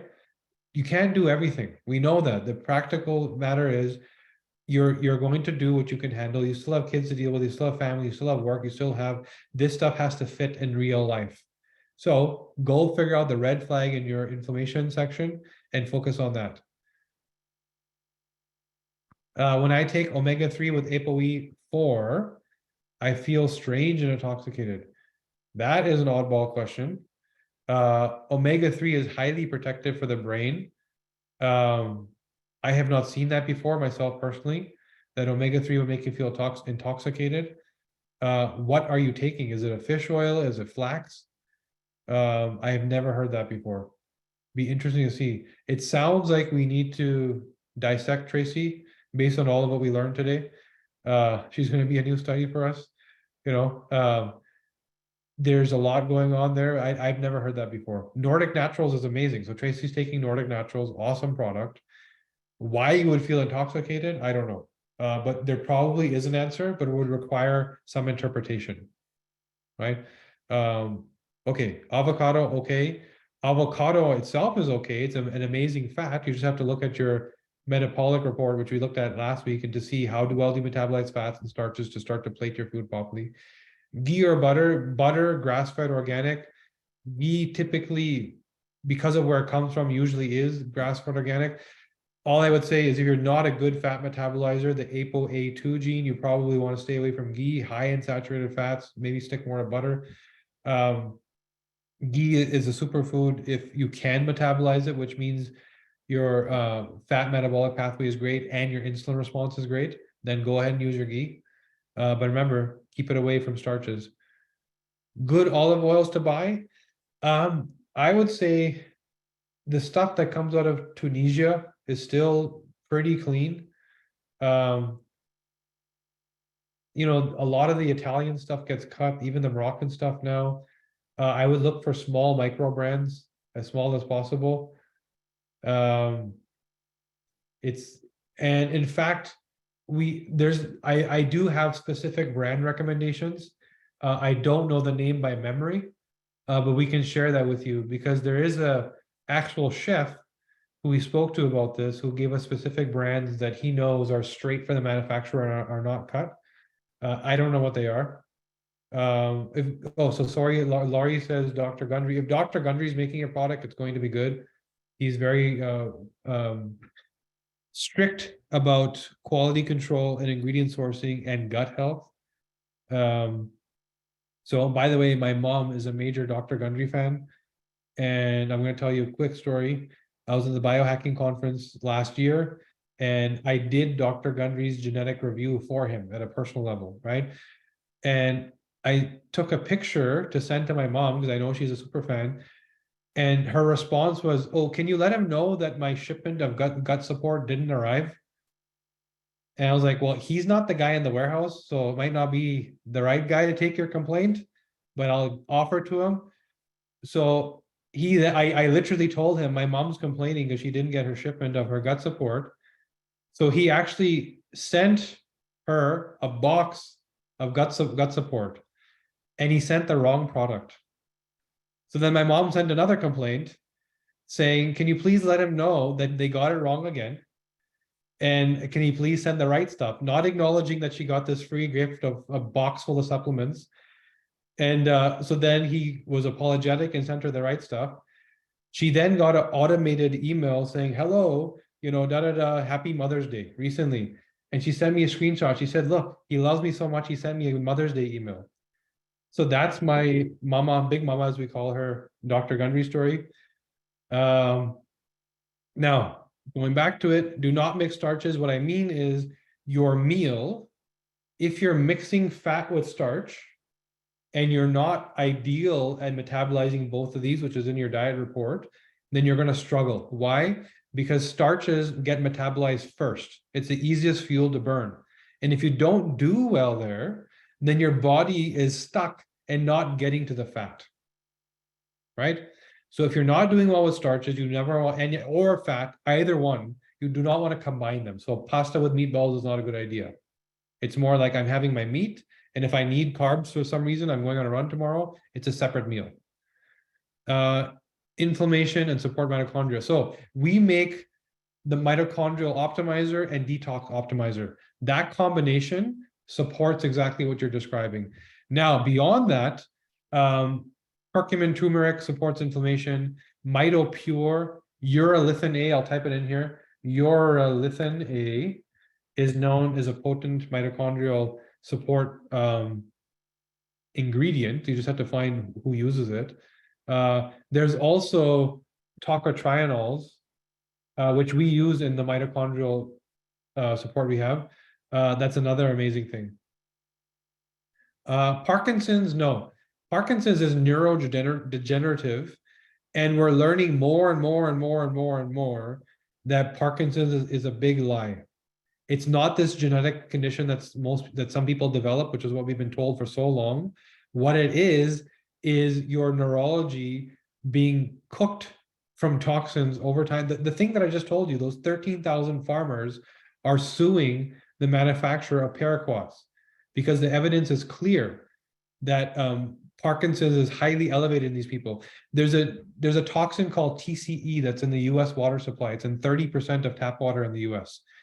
And there's a study that's been done on different military bases, and they find the military bases where TCE is more prevalent, Parkinson's is 70% more likely to happen. So we know there's a cause, and we keep finding this over and over again. All the things that we're told are innate, the things that you have, the things that are in your genes are not. There's a reason, there's a cause, and most of it has to do with environment, nutrition, lifestyle, right? And even now Parkinson's is being unpacked as this thing that is neurodegenerative because of what's in our food supply, because of the chemicals, etc. Yeah, avoid paraquats, organic beans, yes. Soak your beans, beans, lentils, legumes, soak them, let them sprout before you eat them. It removes the lectins also. So how to metabolize fat. My body went into starvation mode and started storing everything as fat. Has been a challenge getting control of it.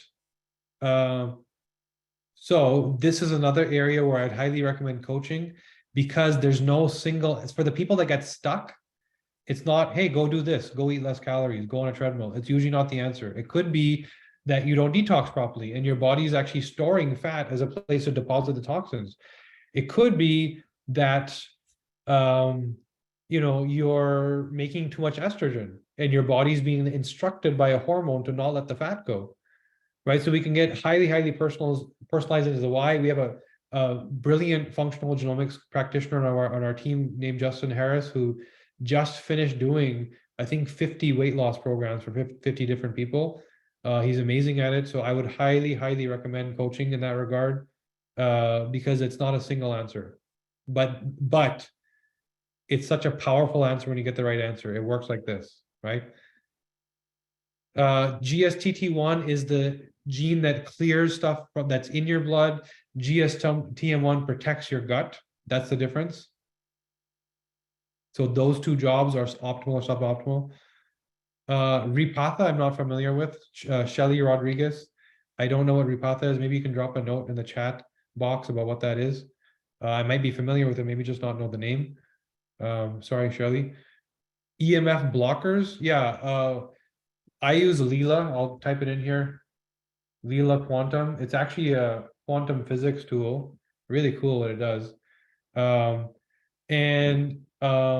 They also have a block that you can buy for your home that it negatively charges the ions, so they pass through your body as opposed to getting stuck.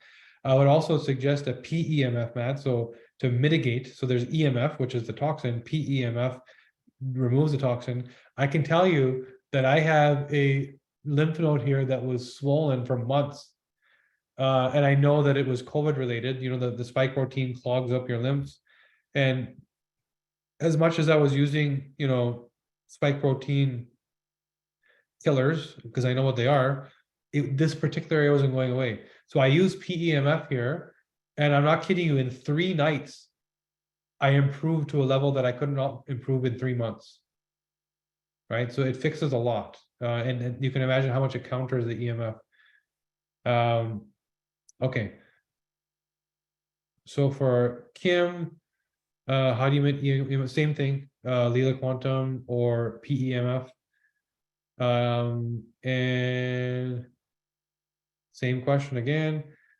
I must have been talking about EMF at that time. Can you go through all the variation common dose? So ApoE, there's 3 possibilities, 2, 3, or 4, and then 2 copies, 2, 3, and 4. So 2, 2, 2, 3, 2, 4, 3, 2, 3, 4. So the combination of the 2, 3, 4s.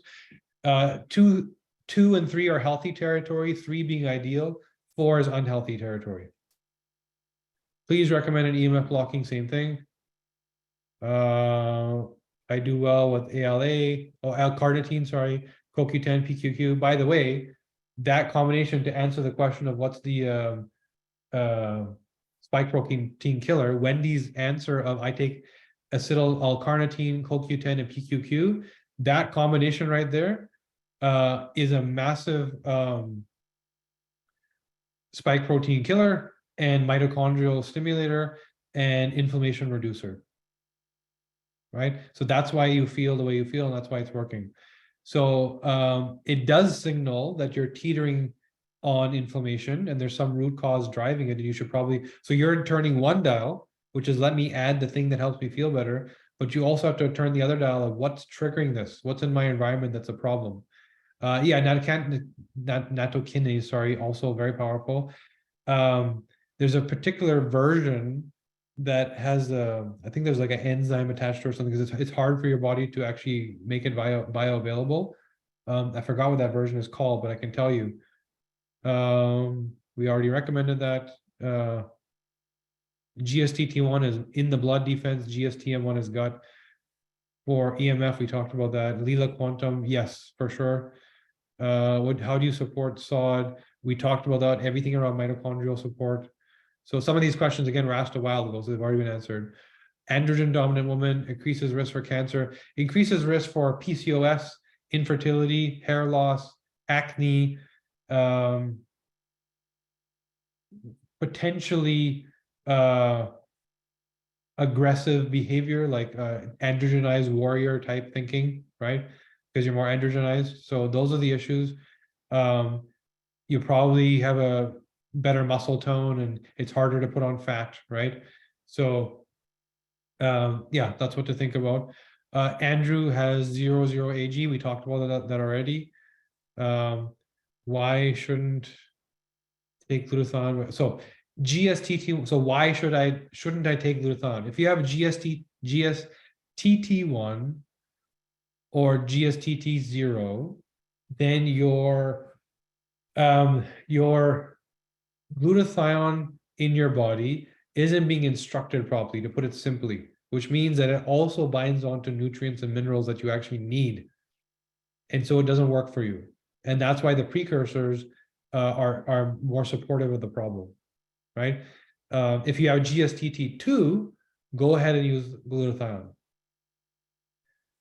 MTHFR CT, so that's where you start. Now you got to look at your SHMT1. What do I do? Look at your MTR and MTRR. Do I need adenosine B12 or methylcobalamin? Look at your FUT2. Do I need sublingual or do I need in the gut? So MTHFR is a starting point. Now what do I do about it is all the other genes. DNA are not on full script. They're on our website. 2,4 is not the best. It's not the worst, but it's not the best. So again, now you got to go into what are the triggers, right? And we talked about what all the triggers are. How do I find a practitioner? Client care, so they won't give out names because of privacy.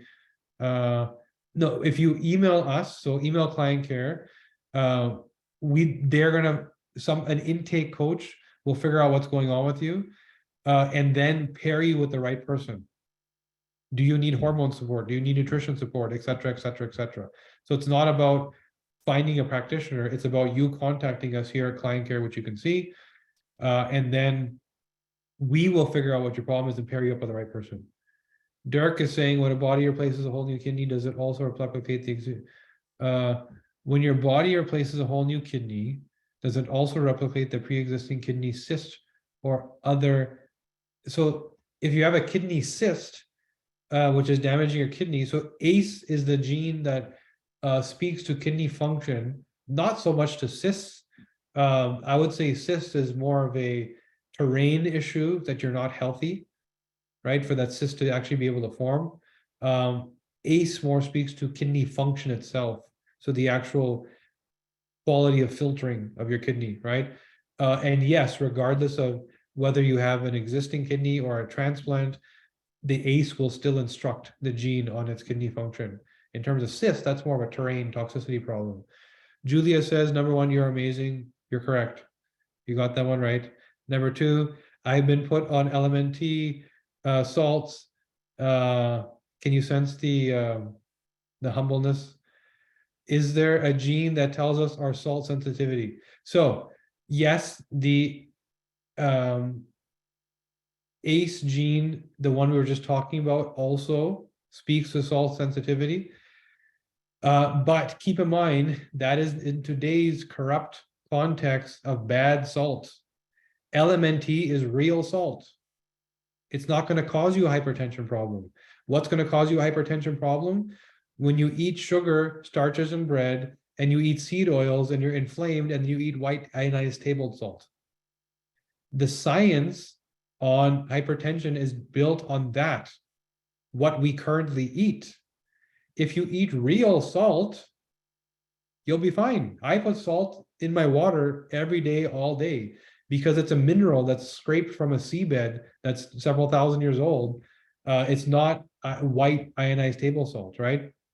So the question is correct.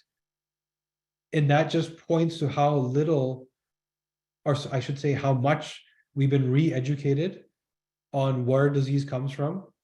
It's not, and it's not at all true. It's our corrupt food supply. It's not food in its natural form, right? It does not cause these problems. You'll see animals lick salt. We know the same, same FDA that regulates our food allows cows to lick salt because they're given real salt, right? So what is real salt? There's a company called Redmond's. Actually, they're actually called Redmond's Real Salt. Amazing Himalayan pink salt, although you want to make sure you stick with a strong brand so that it's not radio. So there's some sense of radioactivity in some of those mines and heavy metal sediment because of the garbage equipment they're using. Celtic salt, yes, Celtic salt actually mostly comes from France. So these are literally the three areas that are still clean. Even most of your sea salts today are not advisable because they're full of microplastics because our seas are so polluted. So the three sources left that you should be buying from are Redmond, right? The real salt, as it's called, Celtic, and Himalayan if you find a clean brand. LMNT does not disclose where their salt comes from, but I believe it's between those because they also know what we know. So in the micronutrient report, it absorbed B12 all my stomach with mushrooms. So I need to something. So okay, that may be an algorithm issue. If you don't mind, Adriana, if you don't mind emailing client care, the MTR, no, FUT2 gene. So you're looking at the FUT2 gene. So if you have the GG version of FUT2, then yes, you need to take it sublingual. If you have the AA version, you can take it in your stomach. That's to answer your question, the answer. But just to make sure we're offering you the best potential information, also email client care, tell them about this problem. This sounds like an algorithm problem in your particular account. It's giving you a double result. I have ongoing issue with thin, healthy, and active. Otherwise thin, healthy, and active, but brain fog. So that's again mitochondrial function, right? So it's, what is the insult? Is it food? Is it lack of mitochondrial support? Is it lack of hormetic stressors to drive mitochondrial support? So there's things that can be done to support your brain. Like we have a product called BDNF optimizer. I'll type it in here.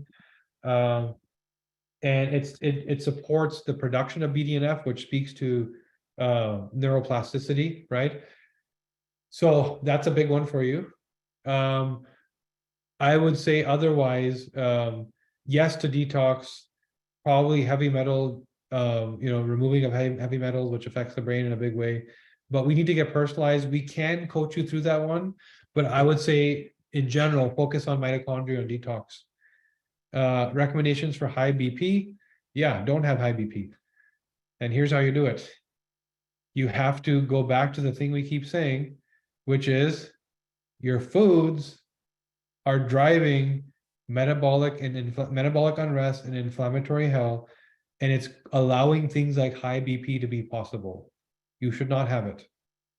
What we have to do is understand through your genetics what job your body's not doing. Again, going back to the red flag when it comes to antioxidation, mitochondria, detox, gut detox, lung detox, when it comes to hormone toxins, when it comes to your insulin response and your starch metabolic pathway. What's the thing your body's not doing well? Then we look at ACE and NOS3, your nitric oxide production. There's a gene for NOS3, which is in your report. To understand the innate hardware and why did hypertension express. So it should not happen. Right? It should not happen. We'll get to the root. If you want a clinical coach to walk you through it and reverse your chronic condition, that's what they're there for, right? So that's exactly what they're there for, is to work on this, not from the very high level of I have BP, but for the much more comprehensive level. Let's look at all these systems and see where they intersect to equal this problem. AG means middle suboptimal, so minus 50%. So ability to regulate, exactly what Susan was just talking about, ability to dilate the vessels and manage hypertension and blood pressure is not the best. So more of a risk if you have the wrong choices. GRAIL, yes, I've heard of GRAIL. I think it's great. It's an early cancer detection test. They're looking for markers that point to cancer existing before it's symptomatic, before it's a lump, before it's elevating protein levels, etc. So I think it's a great test. In fact, we're right now talking to a couple of these guys about bringing something like that in, because all of our, audience wants it.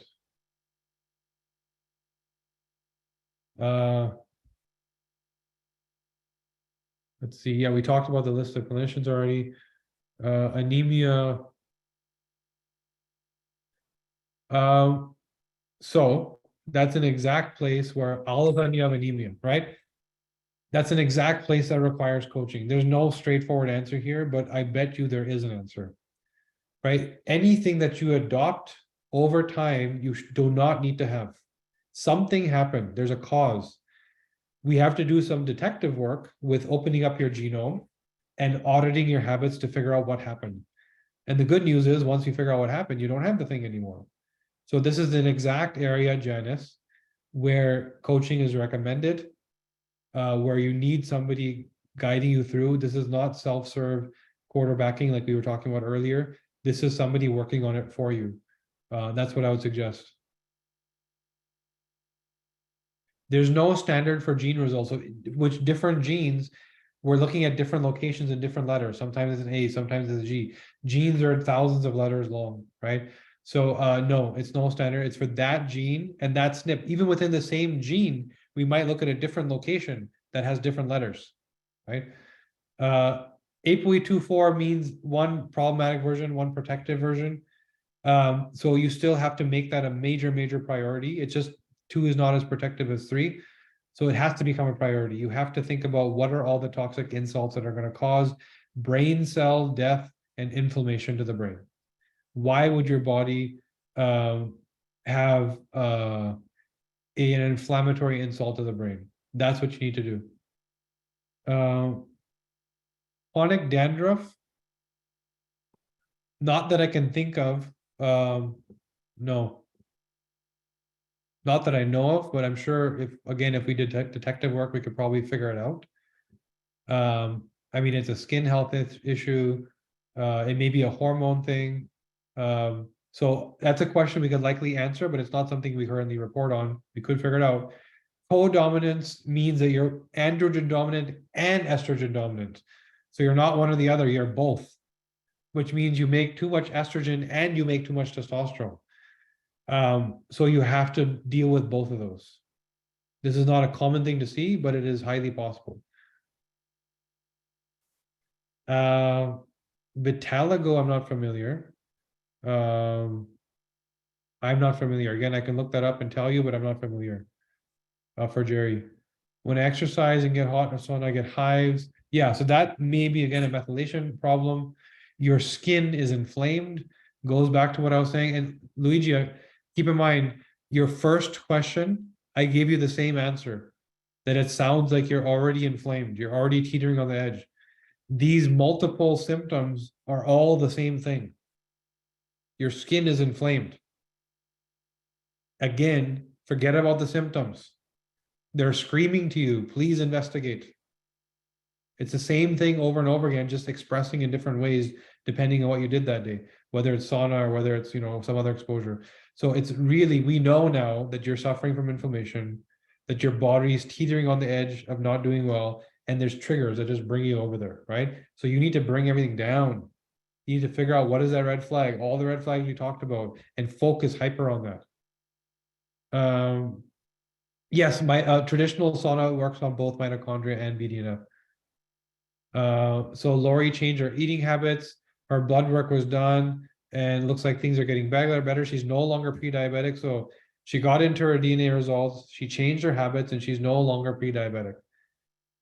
Now she's working on her liver, and that's going to be incredible for you. So we have somebody who had the choice to pick a path, who could have been diabetic and own that I am identity diabetic, or I am going to prevent this thing. And I am not a diabetic. I just made the wrong choices. I didn't know what choices to make. So perfect and amazing example of how when you take charge yourself, you can prevent or reverse. She literally reversed prediabetes. Do you like sauna ray? Not familiar.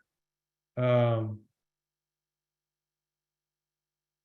not familiar with sauna ray. TT FOXO3 means baseline. So it's not, there's no bad with FOXO3. You just don't have the good version. So good is extra. Let's just say that. You have the baseline, which is normal. So the reason we recommended, so you have ApoE3/4, which means elevated dementia risk. I would say, well, the reason why we talk about red meat is one of the few foods left that has not been, like I said before, adulterated and changed. It's still clean and pure, and you can use it to fast. You can keep in mind your body will use starches first. We already talked about this. Then it will use fats, but in between there's proteins. So the second fuel before going to fats is actually proteins, amino acids. And why does this happen? Because your muscle tissue, your fibers, they fray, they get damaged, and they start to flow around your bloodstream. And those things are able to cross the blood-brain barrier and replace healthy tissue and make you sick, right? So this is why ancestrally, fasting was so important and not eating was normal. That allowed us time to burn off the damaging fuel. It's fuel, you can use it as fuel, but it's damaging if you don't use it as fuel. So this is why we highly recommend, as an easy way to deal with type 3 diabetes, remember, go on a carnivore diet. It doesn't have to be permanent. Use it as a therapeutic tool. If it's even for 5 to 8 weeks, burn off all of the frayed amino acids and proteins in your bloodstream, get rid of it. You can literally use it as therapy. If you're not a good fat metabolizer and you're not a good insulin response, you don't stay on it. You start with it and then you stop. If you are a good fat metabolizer and good insulin response, you can keep going, but you can use it as a therapeutic tool. That's why we talk about it. Butter and ghee, same thing. Look at your fat pathways, etc., to be more specific. So how would you fit in the following days? Zinc and methylation in the morning, and detox I always take at night because you detoxify at night. So I want to support that, but also take it during the day if you have an exposure. If you're on an airplane with EMFs, Are you going to be in a factory? Are you outside in the garden with toxins? Are you golfing with toxins? So the daytime one for me is optional based on what I did, but the nighttime one for me is non-negotiable. It's a part of what I do every day. So chronic migraines, yeah. So when we talk about what are the three areas that we see that trigger migraines? Inflammation, which is my GSTT1 is off, my GSTP1 is off, my GSTP1 is 0. So I'm allowing inflammatory insult into my body that then can cause inflammation that leads to headaches, right? The second is my methylation is off. So if your methylation is off in capacity, then often the things that are an insult will trigger a level of inflammation because you can't fight the inflammation that leads to these migraines. And if you have both of these things off, then you're much more likely to get there more chronically, more ongoing. So it becomes, again, this same two dials that are turned, which is remove the toxins, add the supplementation. I used to have chronic migraines to the point where I would literally throw up because from the pain. To the point where I wouldn't go to work for a couple of days. I actually had one recently, a couple of weeks ago. I actually missed half a day of phone calls because of a migraine because I didn't sleep. So for 2 days, I didn't sleep properly. And I don't remember what happened. Oh, I remember what happened. My kid thought he broke his arm. So we were in the hospital until the wee hours of the morning. And I had to wake up early because I had to take my niece to some event. So I didn't sleep. And this is how sensitive our bodies are. Me, myself, who has brought myself to biological age reversed 10 years to my chronological age, so seemingly healthy, right? Peak energy, peak sleep, peak everything. I am still this close to good health and this close to bad health based on my day-to-day habits. It's a never ending choice, meaning that it's an everyday. It's not a thing that it's not a switch you flip on. I did my health, I'm done. No, it's an everyday ongoing. So me, I think I'm pretty healthy. I've done everything right for years. I've got myself to minus 10 years for biological age. I didn't sleep properly for 1 day and I had a migraine.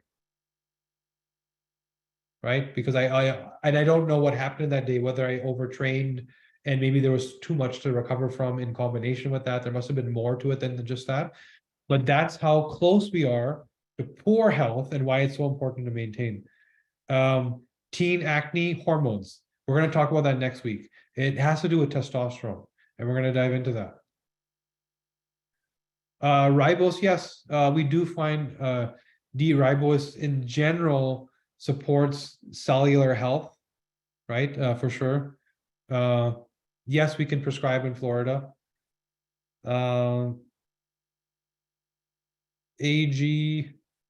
Sorry. ACE is not liver function. ACE is kidney function and vasodilation. Your liver function is your GSTTs, your detox. If you go to the detox or glutathione section of your report, Q&A, you can't see it. If you go to the bottom bar, so at the below my beard here, there's a bar you can see that says share screen chat. There's a button there that says Q&A. That's where I'm looking right now. I missed GSTT1 and GM. So just for the benefit of everyone else, because there's a lot of questions, you will get a replay, and it was all covered there. Kefir is great for gut health. There's better ways to do it. There's much more potent ways to add gut flora than kefir. So kefir is like, hey, I want a treat. Kefir is a better treat than Coca-Cola. So good, have that in your fridge.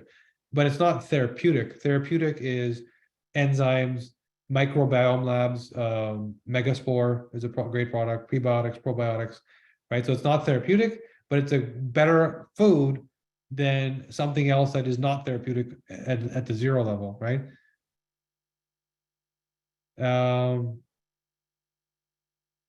GSTT1, yes, you can use glutathione. GSTT1, 2, yes, you can take glutathione. Next week is hormones and habits. We answered that. Saw a question in the chat. Pre-P can be reversed at 70. So post 70, it's So you lose the majority of your mitochondria between the ages of 50 and 70. So after 70, it's harder to reverse things, but not impossible. It's just harder, meaning you got to do the work, which means you're much more diligent, you're much more strict in your protocols, you adhere to everything. So the answer is yes, but you have to be focused, right? That's where coaching also really helps, because it's very hard. It's one thing to get into this and start doing things, but the accountability that a coach provides and the structure of knowing that a phone call is coming, knowing when you're stuck, there's someone to guide you, it really helps in this kind of case where it's a little more difficult because of age. Can nutritional needs, sorry, for the people who are saying they can't see the questions, remember I started from the beginning, from questions that were asked at 6 p.m. Just so you know where I'm at a question from AH that was asked at 8:15 p.m. That's where I am in the Q&A box right now. It's not called immunity, it's called inflammation in your section. AH, it's not the immunity report. It's on our side, we see it as immunity. On your side, you see it as inflammation. GST, no, should I take the, yes, if you have GSTT2, GSTT1, 2, use glutathione. Continual G, that's a great product. I think it will work for you. It actually is a great product. We've actually used it in some of our formulas and more of our experimenting lab work. Yes, that's an awesome product. I would use that. Yes, GSTT10, do not use glutathione, precursors. Colon hydrotherapy, great. So yes, you should detox your colon, given today's context. Yes, detox your gut. Yes, detox your liver. This thing that we walk around in needs maintenance. Think about it this way, that you have a car, right, that was designed to cruise on a 1950 street with the radio on and nice sunshine, but every single day you leave your driveway, it's off-roading in the mud. So the maintenance plan is not what's in the instruction manual. It's a very different maintenance plan given the toxic threats, the reality of what we're doing. We live longer now, but we weren't taught how to live healthier. So we're alive for longer, but we don't know how to make those years high quality. That's what we're missing, right? And you can, we very well can. So yes, do all of those things. I get viral infections almost every week, brain fog, foxholes, GG, but GSTV1. So you need to support your methylation. So you need to very specifically see what part of your methylation. This is for Julia Elton. It will tell you what to support. If you're getting viral infections regularly, also look at your mitochondrial function. That's what gives you the resilience, right? So look at mitochondrial function, and in the methylation report, look specifically at what it's saying needs to be supported.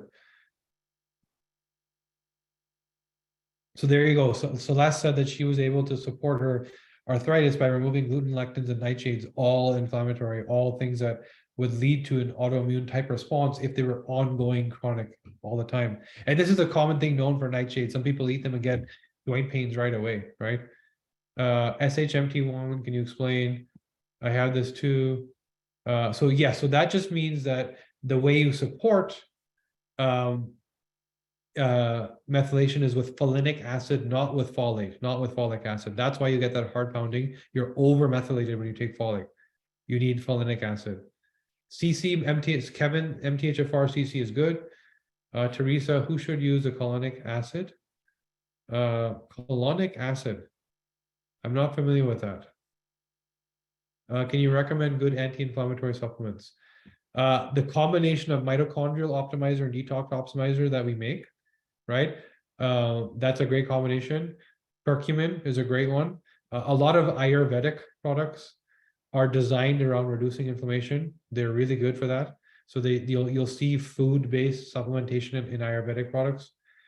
SpectraSol is a great test, yes.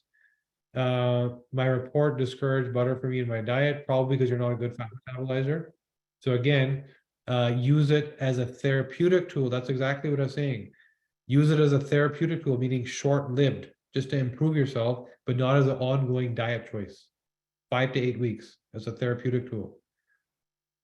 So we talked about SHMT1, histamine response to fish oil. I don't do well. So yes, that could be very well true, Michelle. So the same thing we were saying about cooked meat gives you a histamine response. Michelle is right on that. If you're, although for Nordic naturals, I'm surprised because the way they process is so great. It's like very fresh. But yeah, you could likely be having a histamine response, which might point to mast cell activation, right? Which could be something that you're dealing with. That's something where 100% you need to work with us in coaching. Mast cell activation is a thing where like hypersensitivity to everything.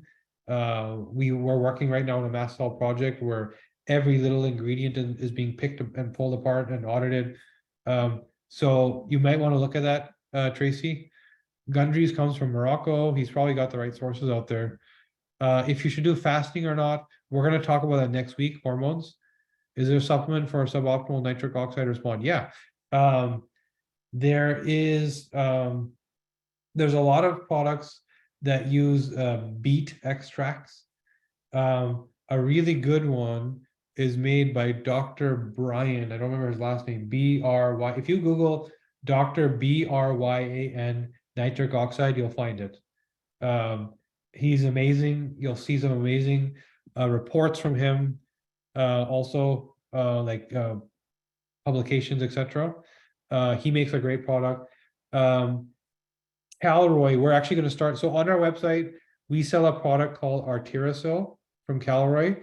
We're also going to start selling a product that they make that's for nitric oxide support. They just did a really good job of that. So it should be coming soon on our website. So someone has very high histamine. Wow. So Kathy is having a major issue from psych meds. We have a pharmacogenomics report that's launching very soon. Kathy, I would highly recommend. Oh, Kathy, sorry, I recognize you here. This is probably for your son, from what I remember. For him, I would recommend the pharmacogenomics testing. So what is that? That is, how does my body metabolize medication? So some people are on medication, especially when it comes to mental health drugs. It's very difficult to find one that works. The variability of the active ingredients versus the genes that actually metabolize them, a lot of room for error. So Kathy, I would suggest that you email me. We're already connected, Kathy, and we'll talk about getting your son a pharmaco report. Yeah, so someone anonymous is saying that Dr. Gundry's olive oil does taste like a tree, meaning that it's that earthy, dirty flavor, right? So real olive oil is very rich in its flavor. It tastes like ground up, bark, right? It's very rich. Yeah, EMF plug-in device, Vivo. So I'll put it in the chat here. Vivo is something you can plug right into your wall and it, charges the ions properly. Such thing as EMF Bluetooth headphones. Yeah, there are earbuds that do not. So by the way, a regular earbud is like a microwave for your brain. So a regular Apple AirPod or even a wired earbud is frying your brain slowly. Do not use them. There are some new companies that make EMF-free earbuds, and they use a different technology that does not deliver signals to the air tube. Exactly, they're air tubes. So it's literally an air tube that delivers sound, and there's no EMF. So please switch to those. I don't know the brand, but in terms of the pharmaco email client care, we're launching it right now. So anyone that's interested in the pharmaco testing, a couple people are asking. We make it; it's ours. We just built it, and we built it really for the purpose of research, etc. But it's available now to you. So just email us at client care.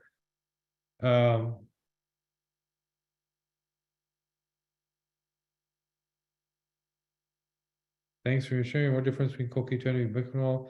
Ubiquinol is just a brand of CoQ10. It's one of the best versions. So CoQ10 is the active ingredient. It's this little thing that's in your cell. Ubiquinol is just a really high quality version of that product. So ubiquinol is probably the best one, at least that we know of. I think it's made by this company called Konica in Japan. So ubiquinol is just the best CoQ10 that we've seen. Familiar with Beam? Yeah, Beam Minerals is amazing. So B Minerals is one of the best mineral products. I actually just took it today.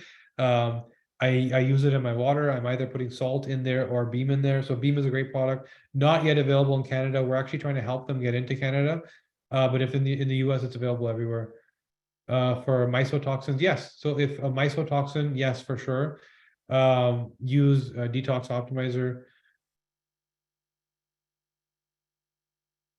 Yeah, CoQ10 is more about, the CoQ10 is a little, it's actually a part of the cells. It's this little shuttle bus that moves stuff around. So all you're doing is you're replenishing it. So that's why when you take a statin, you're also told to take CoQ10 because it actually damages that part of the cell, just like antibiotics are bad for your gut. Statins are bad for CoQ10, so it just replenishes the stores. Corny to see if damage in endothelium. No, you just look at cholesterol numbers. So to see if you're having an endothelium issue, look at your genetics and then look at your cholesterol numbers. We talked about EMF already.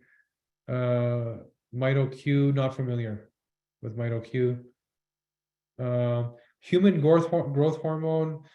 Yeah, that's an area where, again, it'd be hard to comment without being very specific. I don't want to give you a yes or a no.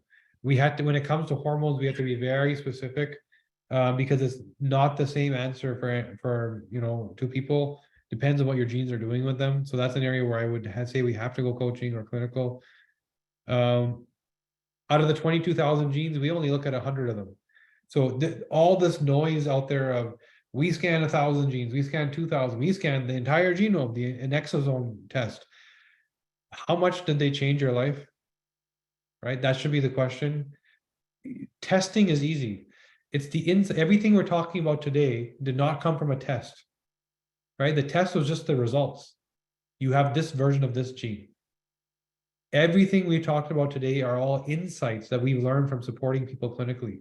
That's what we do. And what we learned is most of the genes don't matter. Most of the genes speak to things that you're not going to change.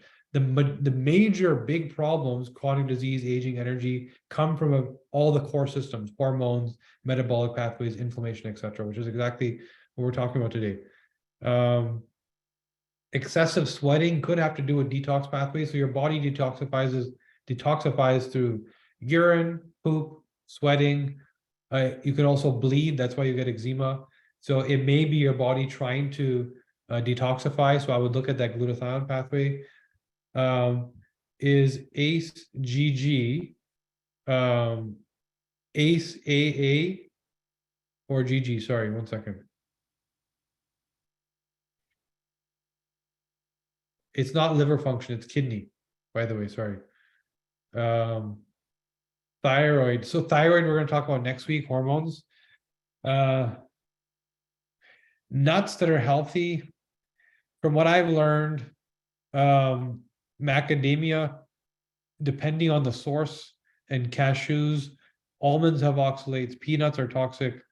Pistachios have been industrialized now. I find there's still some small micro brands that deal with macadamia properly. South African macadamia nuts are pretty clean.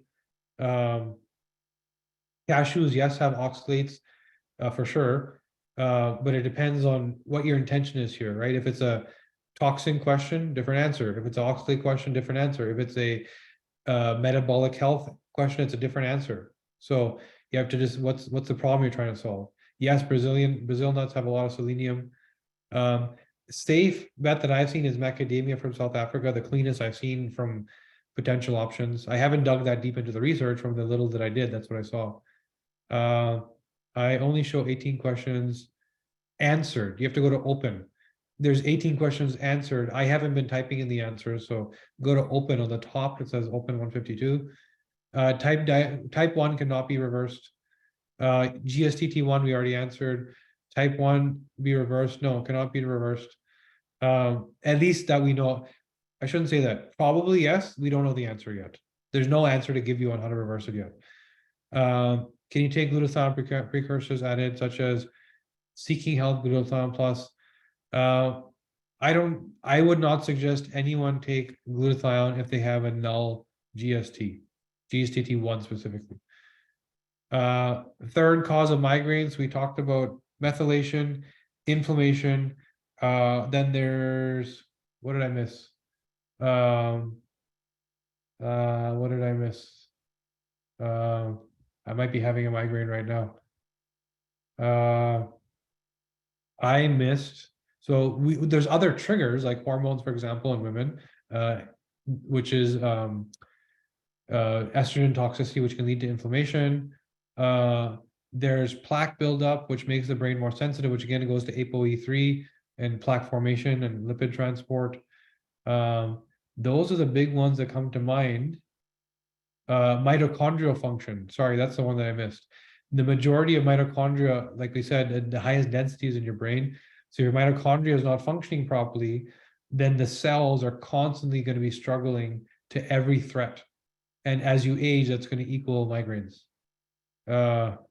Okay. Continuous glucose monitoring just means a real-time read of your blood sugar level. So you eat an instant read on what's going on. Yes, I said that COVID shots have been connected to much more than this, but yes, to brain issues, brain fog, blurry vision, and other issues because the spike protein messes with your mitochondria. Who should use folinic versus folic? We answered that. SHMT1. Get heart power to take the recommended folinic 2 dose too high. Perhaps, yeah, start with a lower dose and build up, right? You may be an over methylator. So it's kind of like going to the gym. Don't lift 400 pounds on day one. Start light and build your way up and see what happens. And you'll likely feel that point where you'll know that it's the right amount. Poor fat metabolizer, then you're so you're not mixing your fats and starches like we said. And we did talk about diet last week, by the way. You can watch that recording also. And I guess the question is, what do I cook in if it's not olive oil, butter or ghee? I don't think it's a problem cooking in butter because you're not using an entire stick, right? So it's not a big challenge. I would probably not use the ghee, which is much more high in saturated fats, but cooking in butter still should not be a challenge because the amount you're using versus the size of the meal typically shouldn't be a problem. You also can learn how to use your pots and pans properly. For example, when you're using your stainless steel pan, the mistake that most people make is they don't heat it up enough and then everything sticks. You have to heat it to the point where water thrown on it beads, right? And it doesn't actually boil. So if you throw water onto your pan and it's still boiling, it's not hot enough. You need to still heat it more and more. It takes longer for a stainless steel pan. And I'm saying stainless steel because I know we've talked a lot about people not using Teflon, right? And there's other ways to cook. What do they call it? Sous vide. I don't know what's called. You boil it, right? It's in a plastic bag, but don't use plastic.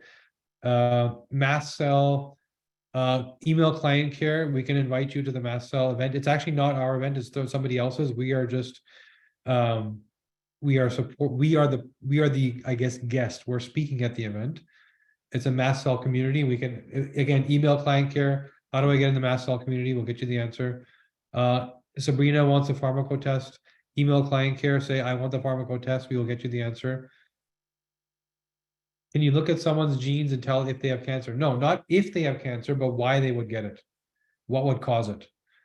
What were the minerals you referenced? Beam, BEAM, and the salts we talked about. So some of these questions I know are answered, but I'm getting to them late. What will you ever do food testing? I've done viome, but haven't.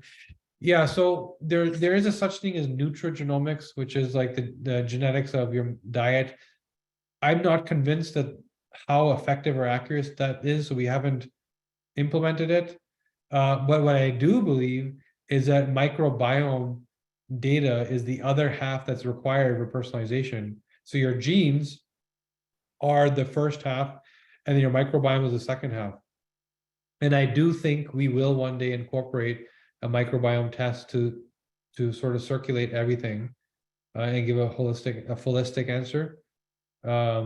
Viome, as it stands right now, is not.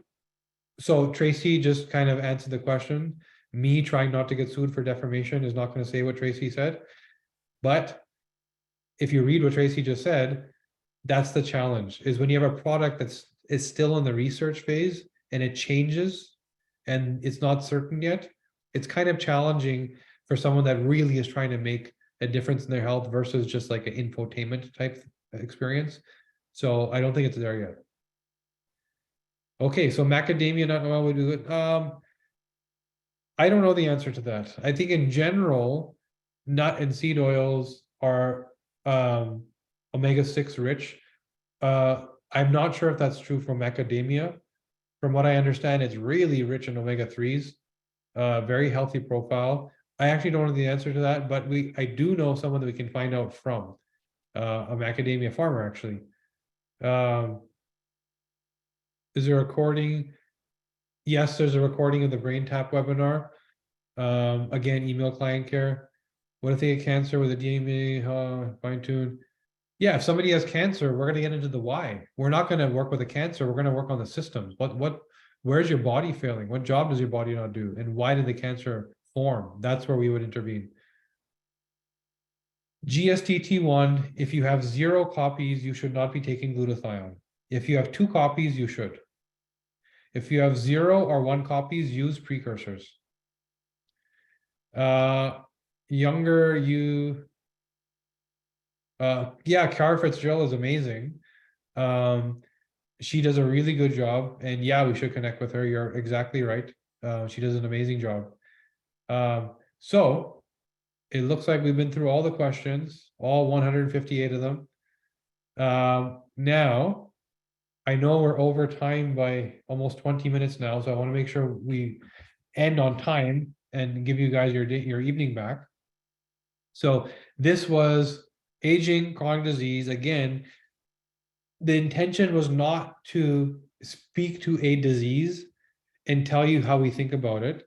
The intention was to teach you how to think about disease so that you don't need us anymore, right? So that you now know how to use your data, which is, I need to think about disease as innate cellular function, inflammation, and mitochondrial function, right? I need to think about my cellular resiliency. And then I need to look at my body and where things may set in quick, hardware problems. If we arm you with that, you now have a guy that you can keep going back to. You can probably solve your family's problems like you're on your own, right? So that was the intention, was to arm you with all this stuff, to learn how to use the data that you're now sitting on more efficiently, like a clinician who holds up the blood work and say, well, I think this is going on. Well, now you can do that. That's what we're trying to do, is to allow you to be the clinician with the stethoscope around your neck. So I hope you're getting the value. I see a lot of I love yous, so I guess, yes, you are. And you're welcome for all the thank yous. Our intention is, to give you as much as we can so that you get the maximum value. And not only do you heal yourself, but you start helping the people around you too. That's the outcome of all this stuff, is like your whole family, your friends, your community eventually gets better, right? It starts with one person. So that's why we're here. So thank you again, guys, for joining. I'm going to leave this open for a few minutes just because there's things in the chat, and there might be things going on in the Q&A that you still want to look at. Thank you guys again for joining us. We'll get you the recording. And we'll keep this on for a few minutes just in case you want to keep going in the chat. All right, good night, guys. We'll see you next week for hormones.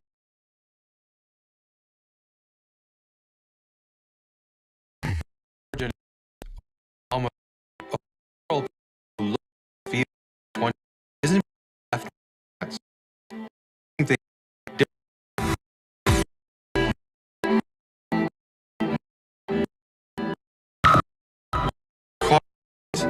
eight results wrong? How what for you? The all right. If you gain the when you sprinkle hair from the and see test and we forget that ages are part of what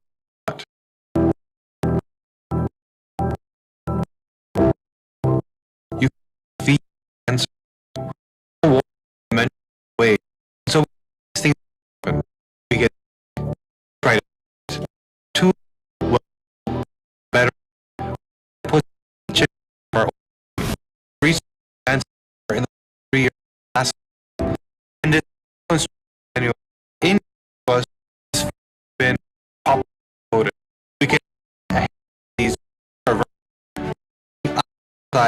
how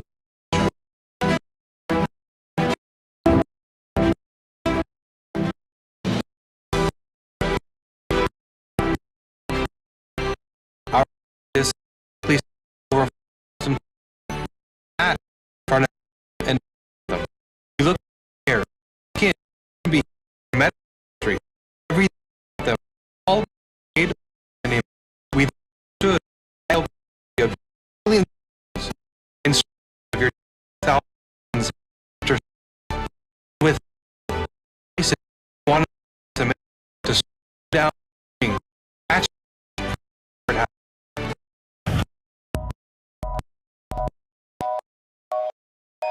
I medic